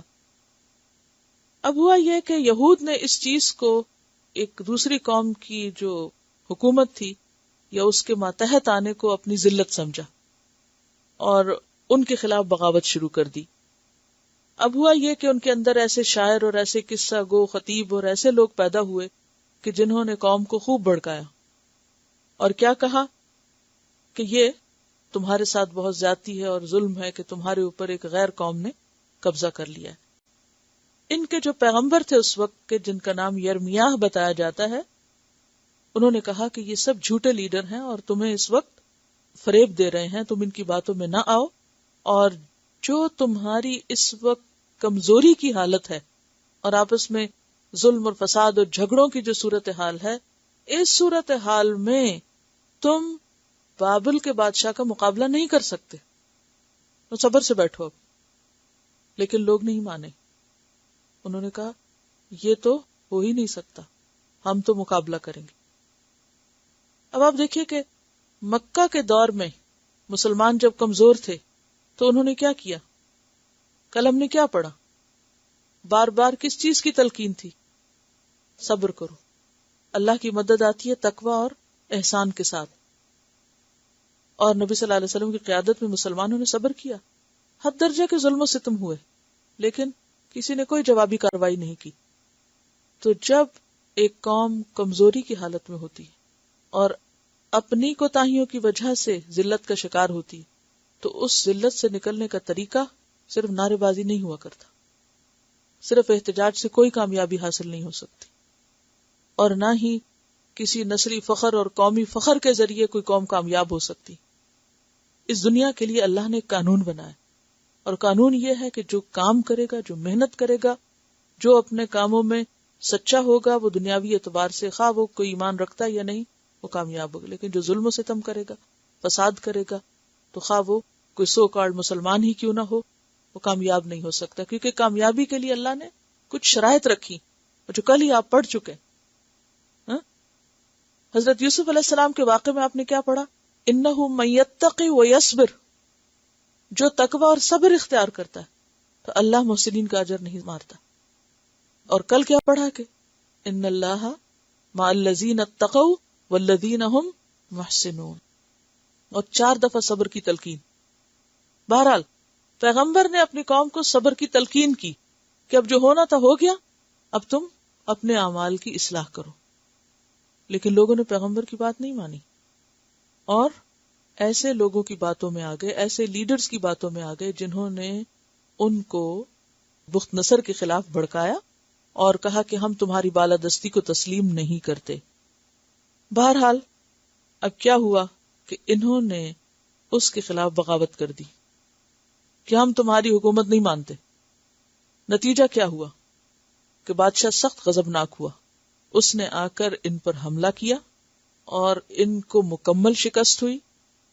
اور نہ صرف یہ کہ ان کو قتل کیا ہزاروں کی تعداد میں اور ان کی ذلت اور رسوائی ہوئی، بلکہ اس کے ساتھ ساتھ ان کی جو عبادت گاہ تھی وہ ڈھا دی گئی اور کتاب جلائی گئی اور ان کو ذلیل و خوار کر کے یہاں سے لے جا کے بابل میں قید کر دیا گیا، یعنی قیدی بنا لیا گیا. یعنی کچھ کو مار دیا گیا، کچھ کو قید کر لیا گیا، عبادت گاہ ختم کر دی گئی اور مکمل طور پر یہ وہاں سے ختم ہو گئے. تو یہاں اس چیز کی طرف اشارہ ہے. فَإِذَا جَاءَ وَعْدُ أُولَاهُمَا بَعَثْنَا عَلَيْكُمْ. یہ آپ دیکھیے کیا کہہ رہے ہیں اللہ تعالیٰ، بعثنا، ہم نے بھیجے تھے، وہ تم چنے ہوئے تھے، کتاب کے حامل تھے، تم نے اللہ کی بات نہیں مانی، ہمارا قانون حرکت میں آیا. بظاہر کیا نظر آ رہا تھا کہ ایک غیر قوم ان پہ مسلط ہو رہی ہے، لیکن یہ کیوں ہوا؟ اللہ کے اذن سے ہوا، اللہ کے اس قانون کے تحت ہوا. کیا قانون؟ کہ جب بھی آسمانی کتاب کی حامل کوئی قوم اس کتاب کو چھوڑے گی، اللہ کی نافرمانی کرے گی، فساد کرے گی، تو پھر غیر قومیں اس پہ مسلط ہوں گی. یہ اللہ کی طرف سے ایک عذاب ہوتا ہے، ایک سزا ہوتی ہے. اور اگر کوئی اس کے برعکس اللہ کی کتاب کے حقوق ادا کرے گا تو نہ صرف یہ کہ آخرت کی کامیابی ہوگی بلکہ دنیا کی کامیابی بھی نصیب ہوگی.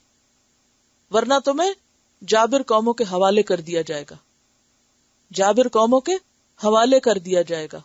وہ تمہارے فیصلے کریں گے، وہ تمہارے ساتھ جو چاہیں گے سلوک کریں گے. یہاں اللہ تعالیٰ اسی قانون کا ذکر کر رہے ہیں.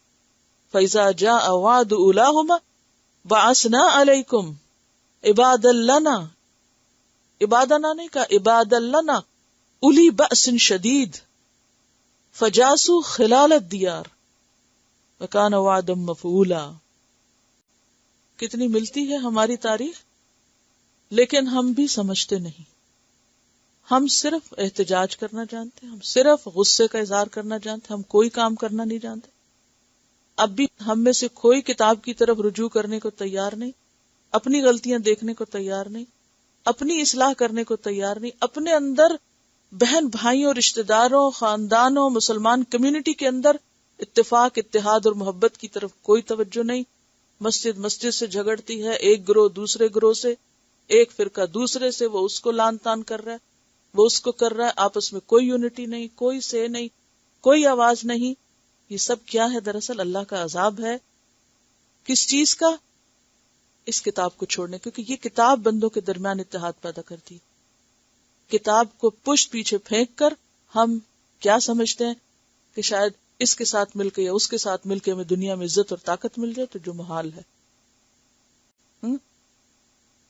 بنی اسرائیل کے ساتھ یہ ہو چکا اور اللہ نے کتاب میں لکھ دیا اور سب کے لیے ایک سبق موجود ہے، لیکن کوئی اس کو پڑھے تو سبق حاصل کرے. تلاوت سنیے، پھر اس کے بعد باقی آیات. چلیے. ثم رددنا لكم الكرة عليهم وأمددناكم بأموال وبنين وجعلناكم أكثر نفيرا. ثم پھر، یعنی اس واقعے کے بعد، رددنا لوٹا دیا ہم نے، لکم تمہارے لیے، الکرتا باری کو، کاف رے رے اور کرتا کا کیا مطلب ہوتا ہے؟ پھیرنا، لوٹنا، باری. یعنی دوسری بار ہم نے پھر تمہیں غلبہ دیا، علیہم ان پر، یعنی تمہارے دشمنوں پر. وَأَمْدَدْنَاكُمْ اور مدد کی تمہاری ہم نے، بِأَمْوَالٍ مال کے ساتھ، وَبَنِينَ اور اولاد کے ساتھ. بنین کا لفظی معنی تو بیٹے ہیں، لیکن مراد اس سے اولاد ہے. وَجَعَلْنَاكُمْ اور بنا دیا ہم نے تم کو، اکثرا کثرت سے، نفیرا تعداد میں. نفیر کا لفظ جو ہے یہ نفر سے ہے، اور نفر کس کو کہتے ہیں؟ نفری یا نفر، گروہ، تعداد. نفر اصل میں 3 سے لے کے 10 تک جو لوگ ہوتے ہیں ان کی جماعت کے لیے استعمال ہوتا ہے، کنبے قبیلے کے افراد کے لیے بھی، اور خاص طور پر وہ جماعت جو دشمن کے مقابلے کے لیے نکلتی ہے. نفر وہ جماعت جو دشمن کے مقابلے کے لیے نکلے. تو نفیر کیا ہے؟ نفر کی جمع. تو مراد اس سے کیا ہے؟ پھر ہم نے تمہاری باری ان پر لوٹا دی، یعنی تمہیں غلبہ دیا اور مال اولاد سے تمہاری مدد کی اور تم کو زیادہ بڑی جماعت بنا دیا. کہا یہ جاتا ہے کہ جب اتنے بڑے حادثے سے بنی اسرائیل گزرے تو ان کے اندر احساس پیدا ہوا اور انہوں نے اللہ کی طرف رجوع کیا، اپنی غلطی کا اعتراف کیا، تو پھر اللہ تعالیٰ نے ان کی مدد فرمائی. بخت نصر کی موت کے بعد حالات بدل گئے اور ان کی سلطنت جو تھی وہ زوال پذیر ہوئی. ایک ایرانی بادشاہ جس کو سائرس یا خورس کہا جاتا ہے اور جس کا ذکر سورۃ کہف میں بھی آپ پڑھیں گے، سائرس 2 نے بابل پر حملہ کیا اور پھر اس کو فتح کر لیا. یعنی وہ بیبلونین جنہوں نے بنی اسرائیل کو نقصان پہنچایا تھا اب وہ خود مغلوب ہو گئے، اور اس بادشاہ نے سب سے پہلے یہودا کی سلطنت کو بحال کیا، ان کو قید سے آزاد کیا، یروشلم کے ہیکل کو دوبارہ تعمیر کرنے کا اعلان کیا، اور بہت سے یہودی جو بابل میں جلا وطنی کی زندگی بسر کر رہے تھے ان کو واپس اپنے علاقے میں بھیج دیا، فلسطین جانے کی اجازت دے دی. تو اس کی طرف یہاں اشارہ ہے کہ ثم رددنا لکم الکرۃ، ہم نے تمہاری طرف یعنی تمہارے حق میں دوسری بار تمہیں تمہارے دشمنوں پر غلبہ دے دیا اور تمہیں مال اور اولاد سے نوازا اور پھر تمہاری تعداد میں اضافہ کر دیا. یعنی پھر دن بدل گئے، حالات بدل گئے، یہ جسے کہتے ہیں نا دن پھر گئے، پھر ان کو طاقت مل گئی. ان احسنتم، اگر تم نے اچھا کیا. تو اس سے کیا پتا چل رہا ہے؟ دن کیسے پھرے؟ اچھے کام کرنے سے، توبہ کرنے سے، اللہ کی طرف رجوع کرنے سے. ان احسنتم، احسنتم لانفسکم، اچھا کیا تم نے اپنے ہی نفسوں کے لیے، اپنی ذات کے لیے، یعنی اس کا فائدہ بھی تمہیں کو پہنچا. کل بھی یہ بات ہو رہی تھی نا کہ جب انسان اچھا کرتا ہے خواہ کسی اور کے ساتھ کرے تو دوسرے کو فائدہ پہنچنے سے پہلے خود کو پہنچ جاتا ہے، اور اسی طرح اگر انسان دوسرے پہ ظلم کرتا ہے تو دوسرے کو نقصان پہنچنے سے پہلے خود اپنے آپ کو پہنچا دیتا ہے. تو ان احسنتم، احسنتم لانفسکم، اگر تم نے اچھا کیا یعنی اللہ کی اطاعت کی، دوسروں کے ساتھ احسان کا رویہ اختیار کیا، اللہ کی بندگی کی، تو اس کا فائدہ اللہ کو نہیں تم ہی کو پہنچا. وَإِنْ أَسَأْتُمْ، اور اگر تم نے برا کیا یعنی فساد کر کے، فَلَهَا، تو واسطے اسی کے ہے، یعنی جو برا کرے، کر برا ہو برا، پھر اسی پہ پلٹے گا. فَإِذَا جَاءَ، پھر جب آ گیا، وعد الآخرتی، مقرر وقت پچھلا. وعد کس کو کہتے ہیں؟ وعدے کا وقت، یعنی عذاب کے وعدے کا وقت، سزا کا وعدہ. الآخرہ دوسرا یعنی پچھلا، کیونکہ 2 دفعہ کی بات تھی نا، تورات میں 2 دفعہ کی پیشن گوئیاں تھی. تو پھر ہم نے تم پہ کچھ لوگوں کو مسلط کر دیا، یعنی سیکنڈ ٹائم جب تمہارے اندر بگاڑ پیدا ہوا، فساد ہوا، تو نتیجہ کیا ہوا؟ پھر تمہارے حالات ویسے ہی ہوئے. اور کہا یہ جاتا ہے کہ جب یہ تعداد میں زیادہ ہو گئے، انہوں نے قوت پکڑی، ان کے حالات اچھے ہو گئے، تو ان کی آئندہ نسل میں پھر وہی بگاڑ شروع ہو گیا. یعنی جس نسل پر مصیبت گزری اس میں تو توبہ کا احساس پیدا ہوا، لیکن نیکسٹ جنریشنز پھر ویسے ہی بگڑنے لگی. اب کیا ہوا؟ پھر وہی سزا ان پر مسلط ہوئی جو پچھلی نسل پہ ہوئی.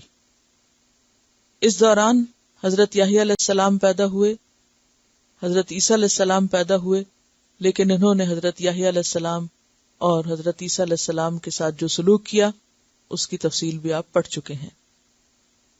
حضرت یحییٰ کو انہوں نے قتل کیا کیونکہ انہوں نے ان کی بری روش پر متنبہ کیا۔ مسیح علیہ السلام کے پیچھے یہ کیوں لگ گئے تھے؟ کیونکہ انہوں نے بھی ان کو برائی سے روکا تھا۔ آپ نے پیچھے پڑھا تھا نا کہ انہوں نے کھلم کھلا تنقید کی تھی ان کے فقہا پر، اور کیا کہا تھا، اے ریاکار فقیہو، اور خرابیوں پر اور فتنہ و فساد پر کھلی کھلی بات کی تھی۔ اب اس کا نتیجہ کیا ہوا کہ یہ ان کے قتل کے پیچھے پڑ گئے۔ کہا کہ جب دوسرے وعدے کا وقت آیا تو ہم نے پھر تم پہ لوگوں کو مسلط کر دیا تاکہ وہ کیا کریں، لیسوء، تاکہ وہ بگاڑ دیں۔ یسوء کا لفظ جو ہے سا سے ہے، سین واو حمزہ اس کا روٹ ہے۔ سو کہتے ہیں برے کو، بگڑے ہوئے کو، کہ وہ بگاڑ دیں۔ وجوہکم، تمہارے چہروں کو، تمہارے چہرے بگاڑ دیں۔ چہرے کب بگڑتے ہیں؟ چہرہ کب بگڑتا ہے؟ جب انسان کے اوپر کوئی غم، مصیبت اور آفت کی کیفیت آتی تو چہرے کی جو فریشنس ہوتی ہے یا رونق ہوتی ہے یا خوشحالی، وہ سب چلی جاتی۔ یعنی جب چہرہ غمگین ہوتا ہے، پریشان ہوتا ہے، انسان دکھی ہوتا ہے تو سب کچھ چہرے پہ آ جاتا ہے۔ یعنی ایسی مصیبت کا تمہیں سامنا کرنا پڑا کہ جس سے تمہارے چہرے بگڑ گئے، اور چہروں کے بگاڑ میں پھر ان کی دینی اخلاقی حالت بھی آ جاتی ہے۔ وَلِيَدْخُلُ الْمَسْجِدَ، اور تاکہ وہ داخل ہو جائے مسجد میں۔ کون؟ تمہارے دشمن، دوسری دفعہ حملہ کر کے، یعنی بیت المقدس میں۔ کما دخلوہ اول مرۃ، جیسا کہ وہ داخل ہوئے تھے اس میں پہلی بار، یعنی بخت نصر کے زمانے میں۔ اب دوسری بار بھی اسی طرح تمہاری شامت آئے۔ اور مفسرین کے نزدیک اشارہ ہے ٹیٹس کے حملے کی طرف، جو عیسیٰ علیہ السلام کے 70 سال بعد ان پر ہوا، اور اس نے بھی آ کر ان کی خوب تباہی کی۔ وَلِيُتَبِّرُوا، اور تاکہ وہ برباد کر دیں۔ یتبر کا لفظ تے بے رے سے ہے، غارت کرنا، تہس نہس کرنا، نیست و نابود کر دینا۔ تبار کہتے ہیں ہلاکت اور بربادی کو۔ وَلَا يَزِيدُ الظَّالِمِينَ إِلَّا تَبَارًا، سورۃ نوح میں آتا ہے۔ وَلِيُتَبِّرُوا مَا عَلَوْا تَتْبِيرًا، اور تاکہ وہ غارت کریں جس چیز پر وہ قابو پا جائیں، جس پر وہ چھا جائیں۔ غارت کرنا یعنی خوب خوب اس کا ستیہ ناش کر دیں۔ اور تاریخ میں اس کی بھی تفصیلات آتی ہیں کہ پھر ان کے ساتھ اسی طرح کا معاملہ ہوا، بلکہ اس سے بھی بڑھ کر جو پیچھے ہو چکا تھا۔ تو یہاں بھی اللہ تعالیٰ ایک ایسی قوم کو سامنے رکھ کے جسے اللہ نے ساری دنیا پر فضیلت دی، اپنے دین کے لیے چن لیا، اپنی کتاب ان کے پاس بھیجی، کئی ایک پیغمبر بھیجے، اور پھر ان کا اس کتاب سے انحراف کی وجہ سے جو انجام ہوا اس کو سامنے لا کے دکھا دیا کہ کوئی بھی شخص اس غلط فہمی میں نہ رہے کہ چونکہ وہ مسلمان ہے یا مسلمان نسل سے یا مسلمان کے گھر پیدا ہوا ہے، لہذا بس نسلی طور پر، روایتی طور پر مسلمان ہونا نجات کے لیے کافی ہے۔ کافی نہیں۔ کیا بتا رہی ہے آیت؟ ان احسنتم احسنتم لانفسکم وان اسأتم فلہا، اچھا کرو گے تو اچھا ہوگا، برا کرو گے تو نتیجہ برا ہی ہوگا۔ اس وجہ سے نہیں بچا لیے جاؤ گے کہ تم قرآن کے ماننے والے ہو یا اللہ کے ماننے والے ہو یا تم لا الہ الا اللہ پڑھتے ہو۔ لا الہ الا اللہ کے بھی کچھ تقاضے، اور وہ بھی تمہیں کچھ کرنے کا سبق دیتا ہے۔ اور پھر چونکہ انہوں نے برا کیا تو اللہ نے ایسی قوم مسلط کی ان پر جنہوں نے ان کے چہرے بگاڑ دیے، یعنی ان کے حلیے بدل دیے، ان کی حالت تبدیل کر دی، اور انہوں نے ان کی عبادت گاہیں ڈھا دی، مسجد میں داخل ہو گئے، اسے گرایا، تباہ کیا، گھر بار لوٹے، ان کو قتل کیا گیا، قید کیا گیا، اور وہی شامت دوبارہ آئی جو پہلے آ چکی تھی. اور پھر صرف اسی پہ بس نہیں، آگے دیکھیے، عسى ربکم ان یرحمکم، مایوس نہ ہو، امید ہے کہ تمہارا رب تم پہ رحمت کرے گا. کب؟ جب تم توبہ کرو گے. وَإِنْ عُدْتُمْ، رحمت کب ہوگی؟ جب تم رحمت کے مستحق بنو گے. لیکن اگر تم نے یہی کچھ کیا جو اب کر رہے ہو، عدنا، ہم بھی لوٹیں گے. تم برا کرو گے تو تمہارے ساتھ برا ہی ہوگا. یعنی یہ بات صرف 2 بار پہ نہیں، جب بھی ایسا کرو گے تبھی ایسا سلوک کیا جائے گا، اور یہ اللہ کی طرف سے ہوگا.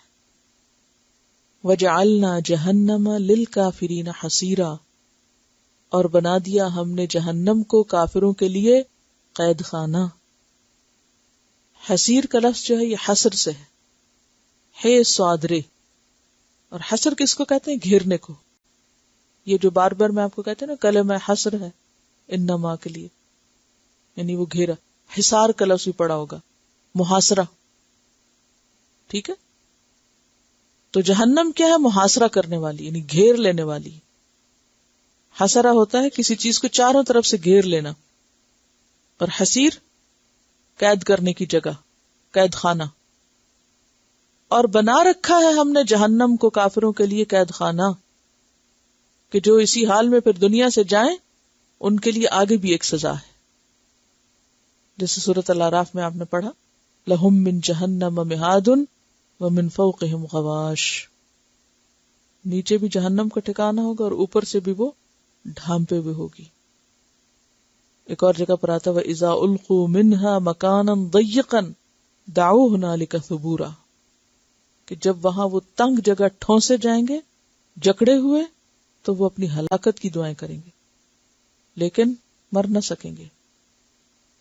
یعنی دنیا کی سزا اور دنیا کے عذاب کے علاوہ اللہ نے آگے بھی ایک سزا تیار کر رکھی، اور اس سے کوئی فرق نہیں پڑتا کہ پھر وہ ایسی قوم ہو جو بالکل اللہ کو نہ مانے، یا ایسے لوگ ہوں جو مان کر نہ مانے، جو ماننے کے باوجود اللہ کی نافرمانی کرے اور اللہ کے احکامات سے روگردانی کرے. آیت نمبر 9 سے دیکھیے، ان ھذا القرآن، بے شک یہ قرآن. پہلے تورات کی بات ہوئی اور اب یہ قرآن جو ہمارے ہاتھوں میں ہے، یہدی، رہنمائی کرتا ہے، ہدایت دیتا ہے، للتی، اس کے لیے، یعنی اس بات کے لیے یا اس راستے کے لیے یا طریقے کے لیے، ہیا، وہ، اقوم، سب سے زیادہ درست ہے، سب سے زیادہ سیدھا ہے، مناسب ہے، موزوں ہے، صحیح ہے. وَيُبَشِّرُ، اور خوشخبری دیتا ہے. کون؟ قرآن.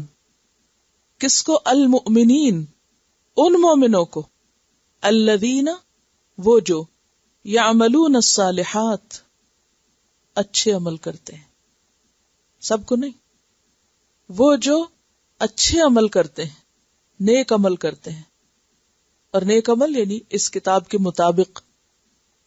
ان لہم، بے شک ان کے لیے، اجرن کبیرا، اجر ہے بہت بڑا، اجر کبیر، دنیا میں بھی عزت اور آخرت میں جنت کی شکل میں، بہت بڑا اجر.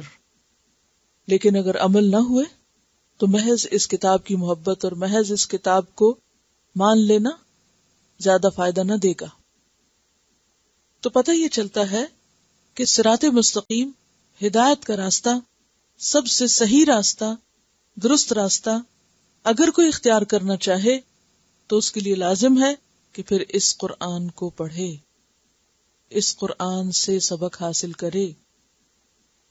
اور اگر دیکھا جائے، جیسے حضرت علی رضی اللہ تعالیٰ عنہ نے کہا تھا کہ جمیع العلم فی القرآن ولکن تقاصر عنہ افہام الرجال، کہ تمام علوم، تمام بہترین چیزیں قرآن میں موجود ہیں، لیکن لوگوں کی عقل ان کو سمجھنے سے قاصر ہے، لوگ اس کی گہرائیوں تک نہیں پہنچ پاتے.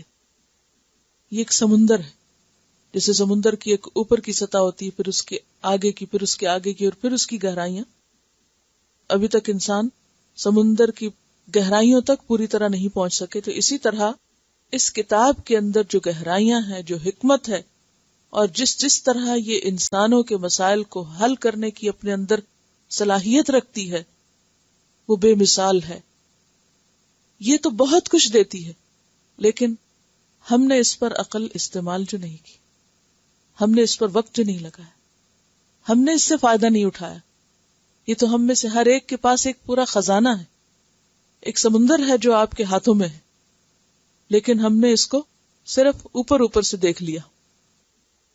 میجورٹی مسلمز کی اس وقت اس کو کس طرح پڑھتی؟ جیسے آپ کسی سمندر کے کنارے کھڑے ہو کے اس کی سینری کو انجوائے کریں، اسی طرح بہت سے لوگ لکھی ہوئی لٹکی ہوئی آیتوں کو دیکھ کر، خوبصورت کیلی گرافی کو دیکھ کر بس انجوائے کر لیتے اوپر سے، یا اس کو کھول کے دیکھ لیتے یا اوپر سے پڑھ لیتے. لیکن اس کے اندر کیا ہے، اور پھر اس کے اندر کیا، اور اس کے نیچے کیا ہے، گہرائیوں میں کیا ہے. تو کسی بھی گہرائی تک جانے کے لیے اور گہرائی میں جا کے کچھ حاصل کرنے کے لیے تو پھر سالوں لگتے ہیں، ایک وقت لگتا ہے. اور پھر آپ دیکھتے ہیں کہ جب چند لوگ بھی غوطہ خوری کرتے ہیں اور گہرائیوں میں جاتے ہیں تو پھر ہزاروں لاکھوں کو فائدہ پہنچاتے ہیں.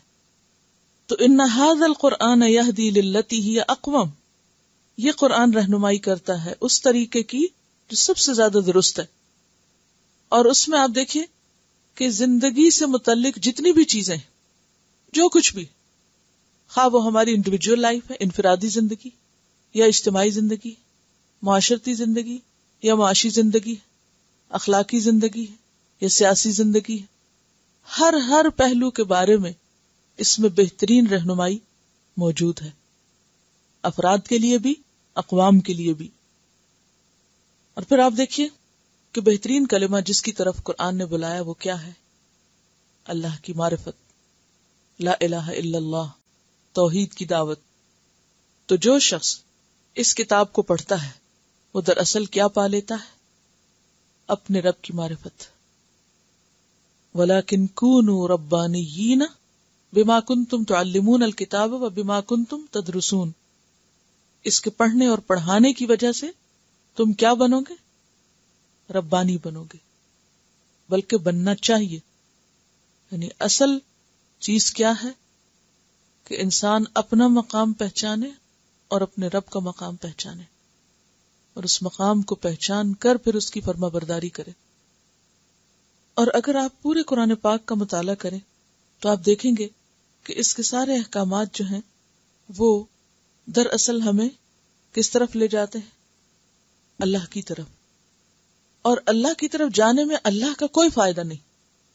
اگر ہمیں اللہ کی معرفت ہوتی ہے یا ہم اللہ سے قریب ہوتے، اس کو کیا ضرورت ہے ہماری کہ ہم اس سے قریب ہوں، یا اس کو کیا فائدہ ہے؟ وہ الٹیمیٹلی اس کے قریب جانے اور اس کی پہچان اور اس کے احکامات پر عمل کرنے سے خود ہم ہی کو فائدہ ہوتا ہے. اور اس میں آپ دیکھیے کہ اگر ہم پورے دین کا خلاصہ اگر لیں تو ہمارا دین جو ہے یا یہ قرآن جو ہے یہ کس طرح ہماری رہنمائی کرتا ہے. ہماری عقل کی رہنمائی بھی کرتا ہے، ہمارے جذبات کی رہنمائی بھی کرتا ہے، ہماری عزت و آبرو کی حفاظت بھی کرتا ہے، ہمارے مال اور ہمارے دین کی حفاظت بھی کرتا ہے، ہماری دنیا اور ہماری آخرت دونوں کی بھلائی کے لیے ہمیں رہنمائی فراہم کرتا ہے. پھر اگر اس کتاب کو چھوڑ کر انسان کسی اور طرف جائے یا اس سے فائدہ نہ اٹھائے تو یہ اسی کی بدقسمتی ہے. کتاب کا کچھ بھی نقصان نہیں.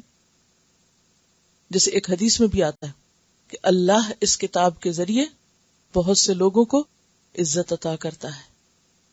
یعنی جو اس سے فائدہ اٹھاتے ہیں وہ دنیا میں بھی عزت پاتے، اور بہت سے لوگوں کو اسی کے ذریعے ذلیل کرتا ہے کہ جب وہ اس کا حق ادا نہیں کرتے. اور پھر قرآن کی خوشخبری نیک اعمال پر ہے. وَأَنَّ الَّذِينَ لَا يُؤْمِنُونَ بِالْآخِرَةِ، اور بے شک وہ لوگ جو آخرت پر ایمان نہیں رکھتے، اعتدنا لہم عذابا علیما، ہم نے ان کے لیے دردناک عذاب تیار کر کے رکھا ہے. یعنی آخرت کو نہ ماننے والوں کے لیے سخت عذاب ہے. مان کر اچھے عمل کرنے والوں کے لیے اجر کبیر ہے اور نہ ماننے والوں کے لیے عذاب علیم ہے. چلیے تلاوت سنتے. تھوڑے سے آپ کو ویڈیو کلپس دکھائیں گے جس سے یہ بات مزید واضح ہوگی. Assalamu alaikum.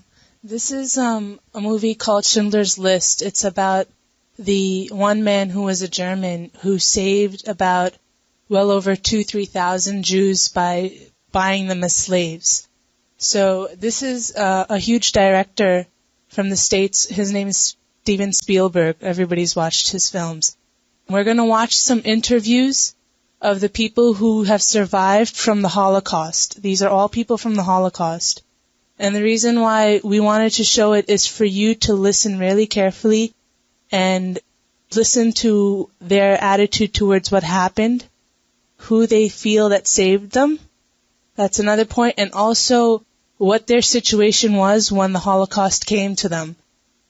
And listen to how extremely fast it happened. It was something that was completely out of the blue. So, inshallah, you guys have to listen really carefully to pick up the points on what's important. As in the ayah, it says that it hasn't only happened twice, but it'll happen again. And to listen really carefully at the words they use, their attitudes, and see what happened to them. And see seriously how close we are to where they were or where they are.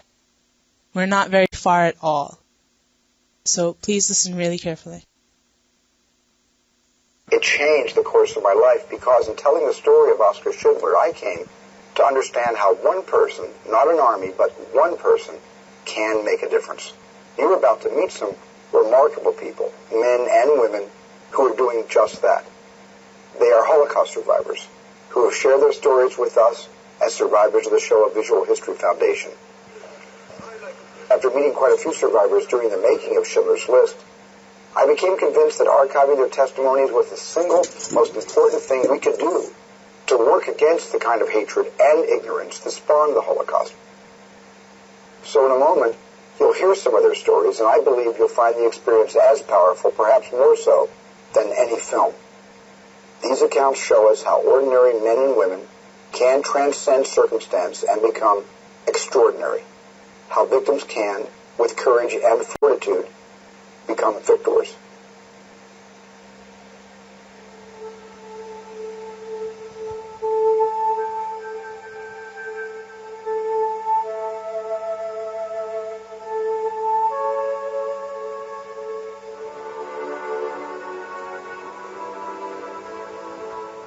Just looking at him, just looking at him made you feel good. He loved women, wine, he could drink, he could party. He loved life.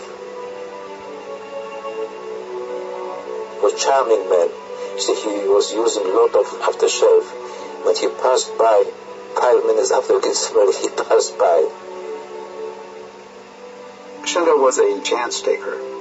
He liked the possibility that there might be danger, trying to come out on the winning side, but he liked that excitement.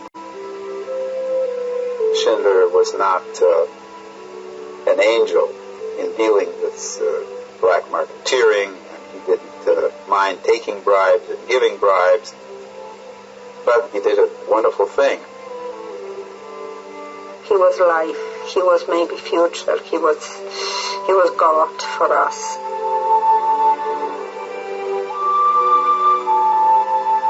We survived because of him. Whatever they said, whatever, we survived because of him.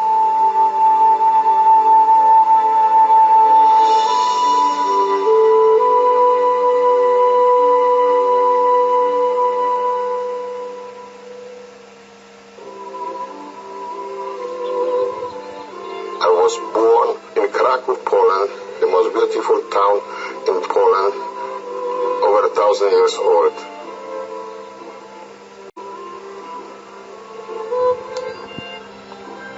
Between our homes and the river, there was a meadow. In the summertime, we mostly ran around barefoot, really free souls.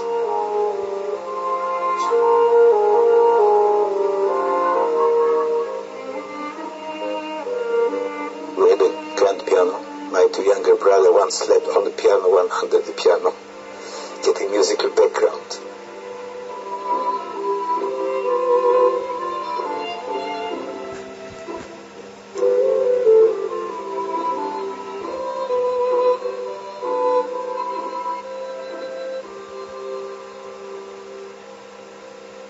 My parents were very good Jews, for the holidays they always went to the synagogue, but otherwise we were very, very assimilated. We consider Jewishness as a religion, but we consider ourselves as very patriotic Poles. I personally want to go to the army. I want to prove that we are not any different the Jews than any other Polish Catholic boys. And they sent me to Bydgoszcz, the most strictest, the most difficult officer school. In this particular school, there were certain requirements for Jews. You are the best or you are out. I always remember the feeling you would get from the Polish people. This feeling like you don't belong. You could hear my parents talking, or I could overhear their conversation about safety. I didn't feel that they were safe. I didn't think they felt secure in Poland. They could throw stones at you, and you were not allowed to hit them back, because a Jew has to be a nice person. You cannot hit back. We were brought up not like today to stand for your right.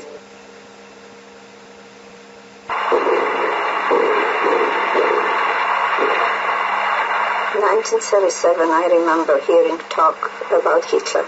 Unser Führer, Adolf Hitler, sich!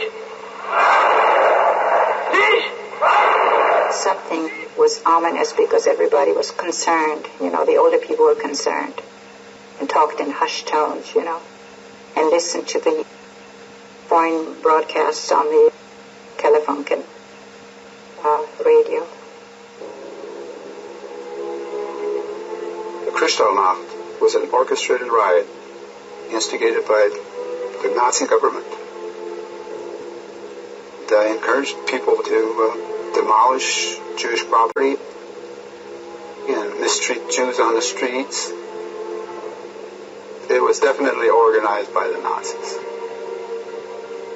We never expected that something like this could happen to our country, to Poland. We believed in our army, and we thought that our cavalry can, defeat the German tanks, It was naive, very naive.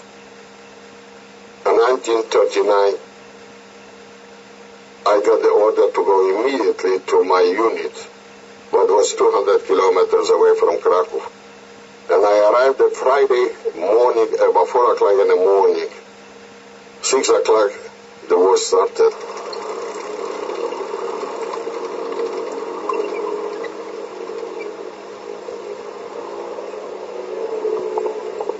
My company was almost wiped out.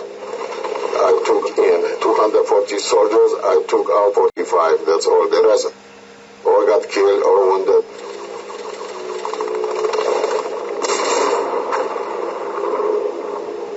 There were a lot of air raids, and we used to have to go downstairs to the cellar. You could hear the war coming closer and closer. The war started on September 1st, and the Germans walked into Krakow on September 7th. I came from school, and I was playing outside, and suddenly we heard the march, and we heard the Germans are here. There was a heightened feeling of something is going to happen, feeling that things weren't going to be so good for the Jews. New regulation came out limiting free movements for the Jewish people. We were not allowed to use public transportation, and we were not allowed to use any educational facilities. We were not allowed to walk on a sidewalk.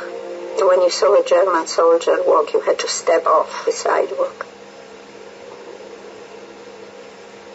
At the end of 1939, we were told to wear a white armband with a blue Star of David.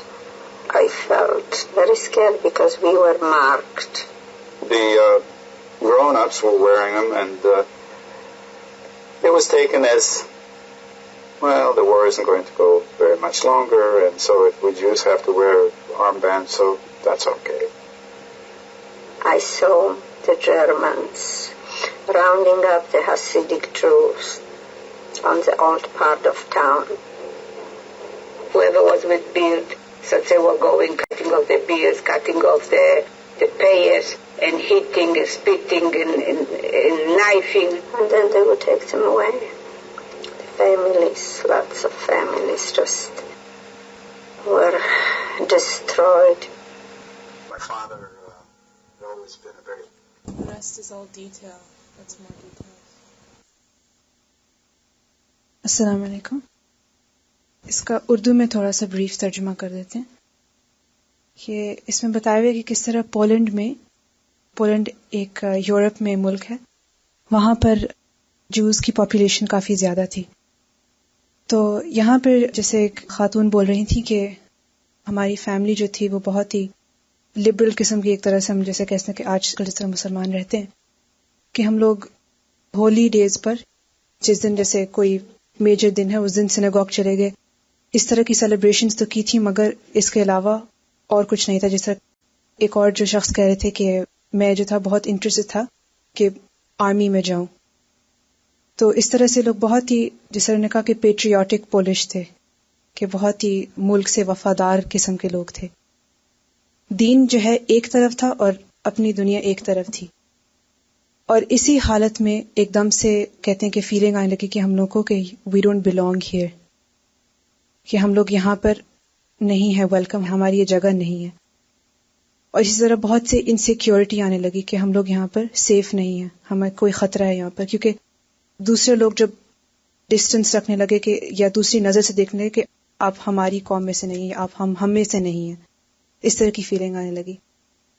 اور ان لوگوں کو کہا جاتا تھا جوز کو کہ آپ لوگ اچھے لوگ بنیں گے، آپ لوگ واپس سے ریٹیلیٹ نہیں کریں گے، یو کانٹ ہٹ بیک. اور اسی وجہ سے they couldn't stand for their rights, اپنی حقوق کے لیے کھڑے بھی نہیں ہوتے تھے لوگ، کیونکہ کہتے کہ نہیں ہم لوگ اچھے لوگ ہیں، ہم لوگ ایکسیپٹ کرتے ہیں سب لوگوں کو، تو ہم لوگ چپ کر کے جو لوگ یہ چاہتے ہیں ہم سے ہم وہ کرتے جائیں گے. اور اسی طرح ایک دن ہٹلر کا زمانہ جو اور انٹینس ہوا، تو اس میں اس نے جب کہنا شروع کر دیا کہ جوز کو جو ہے ہٹایا جائے یا ان کو ہیوملیٹ کیا جائے، ان لوگوں کی بے عزتی کی جائے، ان لوگوں کی پراپرٹیز چھینی جائیں. تو اس طرح پھر فائنلی جب جرمن آرمی انٹر ہوئی پولینڈ میں، تو ان لوگوں نے جوش پراپرٹی کو جو ہے ان کو ختم کیا، جائیدادوں کو ختم کیا، ڈسٹروائے کیا. اور اسی طرح سے کھلے عام یہودی لوگوں کو انسلٹ کیا. اور اسی طرح سے آہستہ آہستہ یہ اپوزیشن جو ہے بڑھتی گئی، اور اتنا ہو گیا کہ ان لوگوں کو پبلک ٹرانسپورٹ کی اجازت نہیں تھی استعمال کرنے. اسی کے ساتھ ساتھ کوئی ایجوکیشنل فیسلٹی، کوئی تعلیمی ادارے میں کوئی آفیشلی پڑھ نہیں سکتے تھے، اس طرح کوئی فائدہ نہیں اٹھا سکتے تھے جہاں پہ وہ لوگ رہ رہے تھے. اور پھر اتنی زیادہ ہوگی کہ جو سائیڈ واک ہوتی تھی، جہاں پہ عام رستہ ہے لوگوں کو چلنے کا، وہاں پہ چلنے کی اجازت نہیں تھی. اور کبھی کوئی اگر جرمن سولجر آ گیا تو اس کو راستہ دینا تو خود رستے سے ہٹنا ہوتا تھا. اور پھر لوگ پیچھے ہوتے گئے اور اتنا ہو گیا کہ فائنلی ان لوگوں کو آرم بینڈز پہنا دیے گئے کہ آپ جو ہیں، ان لوگوں کو لیبل کر دیا. اور پھر آہستہ آہستہ ان لوگوں کو اور فیلنگ آنے لگی کہ ہم لوگ اب تو ختم ہو رہے ہیں. اور ختم ہوتے ہوتے یہ ہو گیا کہ یہ کھلے عام جرمن سولجرز آتے تھے اور ان لوگوں کی داڑھیوں کو کاٹ دیتے تھے اور ان کو مارتے تھے اور رسوا کرتے عام پبلک میں اور تھوکتے ان پر، اور پھر کچھ لوگوں کو لے جاتے تھے اور ان لوگوں کو پھر بعد میں دیکھنے کا کبھی موقع ہی نہیں ملتا تھا. تو آہستہ آہستہ ہوتے کیونکہ مجھے یہ پہلی بات بہت انٹرسٹنگ لگی تھی کہ جو اس خاتون نے کہی تھی کہ ہم لوگ عام طرح کے لوگ تھے، ہم لوگ ریلیجن تھا، دیٹ واز اونلی ریلیجن، ہمارا دین صرف دین تھا اور ہماری دنیا تھی. ہم لوگ دینی تھے ان دا سینس کہ ہم لوگ ریلیجس ڈیز کو مناتے تھے، مگر ہمارا دین صرف یہیں تک لمیٹڈ تھا کہ ہم لوگ نے کبھی دین سے ان لوگوں کو کاؤنٹر نہیں کیا تھا کہ ہمارے دین کی وجہ سے ہماری مخالفت کریں. مگر پھر بھی کیونکہ وہ لوگ جوز تھے آہستہ آہستہ بڑھتی گئی ان کی مخالفت. اس سے ایک سوال یہ پیدا ہوتا ہے نا کہ بیسیکلی جو آج کی آیات ہے اس میں میسج کیا ہے کہ اگر کوئی بھی قوم اللہ کی کتاب رکھتی ہے اور پھر اس کا حق ادا نہیں کرتی تو وہ ایک بہت بڑے جرم کی مرتکب ہوتی ہے. اور تاریخ کا یہ سبق ہم مسلمانوں کے لیے ہے کہ آج اگر دنیا میں مسلمانوں کی عزت نہیں تو اس کا حل یہ نہیں کہ ہم اپنے دین کو کوئٹ کر دیں اور دین سے دور ہو جائیں، کیونکہ دین سے دور ہو کر بھی امان کہیں نہیں ملے گی، کیونکہ اللہ کو وکیل بنانے کا حکم دیا گیا ان کو بھی. اور جب اللہ کو وکیل بنانے کی بجائے ساری توجہ لوگوں کی ہمدردیاں حاصل کرنے پہ لگ گئی اور اپنا مقصد بھول گیا تو وہ نتیجہ کیا ہوا. اگر کوئی اور آپ میں سے کچھ کہنا چاہے. جیسے آیت میں کہا گیا کہ جو دشمن تھے وہ لوگ تمہاری مسجدوں میں داخل ہو گئے. ادھر بھی آپ نے ایک سین دیکھا ہوگا کہ اس طرح کے ایک سینیگوگ کو بالکل تباہ کیا ہوا تھا. سخت ہیوملیشن ہے. جس طرح توکل کی جو بات ہوئی تھی کہ توکل کس لیے ضروری ہے، کیونکہ جب بھی انسان دین کی طرف جاتا ہے، اللہ کے راستے پر چلنا شروع کرتا ہے تو کیا ہوتا ہے، آگے سے کیا آتا ہے، مخالفت آتی ہے اپنے نفس سے، دوسروں کی طرف سے. تو اس لیے عبادت کرنے کے لیے، دین پر جمے رہنے کے لیے توکل انتہائی ضروری ہے. اور اگر توکل نہیں ہوگا، اور ہم لوگ توکل میں کیا ہے کہ آپ یہ سوچیں کہ میں نے اس کا کر لیا ارادہ اور پھر اللہ تعالیٰ مجھے تھامے رہیں گے، مگر ہم لوگ ارادہ بھی نہیں کرتے اپنے دین پر جمنے کا، کہ کہیں سے بھی کوئی بھی فیئر آیا تو فوراً دین کو سب سے پہلے سائڈ پہ کر دیا، حالانکہ اس سے کوئی فائدہ نہیں ہوگا. بالکل جس دنیا کے لیے دین چھوڑا اسی دنیا نے ان کو رسوا کیا. یہ بتائیں گی بوسنیا کی خاتون سے ان کی ایک مرتبہ بات ہوئی. السلام علیکم ورحمۃ اللہ. ایک دفعہ بوسنین عورت سے ملاقات ہوئی ناروے میں، اور اس نے مجھے بتایا کہ جو تم لوگ سکارف پہنتے ہو یہ ہماری بوڑھیاں پہنتی ہوتی تھیں، ہم لوگ نہیں اس کو یوز کرتے، جوان لوگ. اور ایک بک تھی جو پڑھتے ہوتے تھے ہمارے بوڑھے، لیکن مجھے نہیں پتا، اور کلمے کے ورڈز اس کو نہیں پتا تھے، نہ اس کو کلمے کا میننگ پتا تھا، لیکن وہ اپنے آپ کو مسلمان کہتی تھی. اور پھر میں نے اسے کہا کہ نفرت نہیں کرنی چاہیے، پیار سے سمجھاؤ. تو اس نے کہا کہ ایسے لوگوں سے میں پیار کروں جنہوں نے ہمارے بڑے بوڑھوں کو ہماری آنکھوں کے سامنے گھر میں بند کر کے ایک جگہ پہ اور اس کو آگ لگا دی. اس سے یہ پتہ چلتا ہے کہ بوڑھے لوگ جنہوں نے اپنا میسج ہی نہیں کنوے کیا اپنے بچوں کو، اللہ تعالیٰ کی امان سے وہ ہٹ جاتے ہیں میرے خیال. تو اس ساری بات سے سیکھا کیا ہے آپ نے؟ دین پر قائم رہنا ہی ایک واحد حل ہے.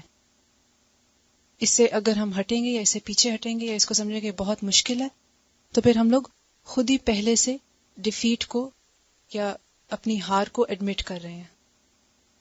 چلیے تلاوت سنتے. بحمدک نشہد ان لا الہ الا انت نستغفرک ونتوب الیک. السلام علیکم ورحمۃ اللہ وبرکاتہ.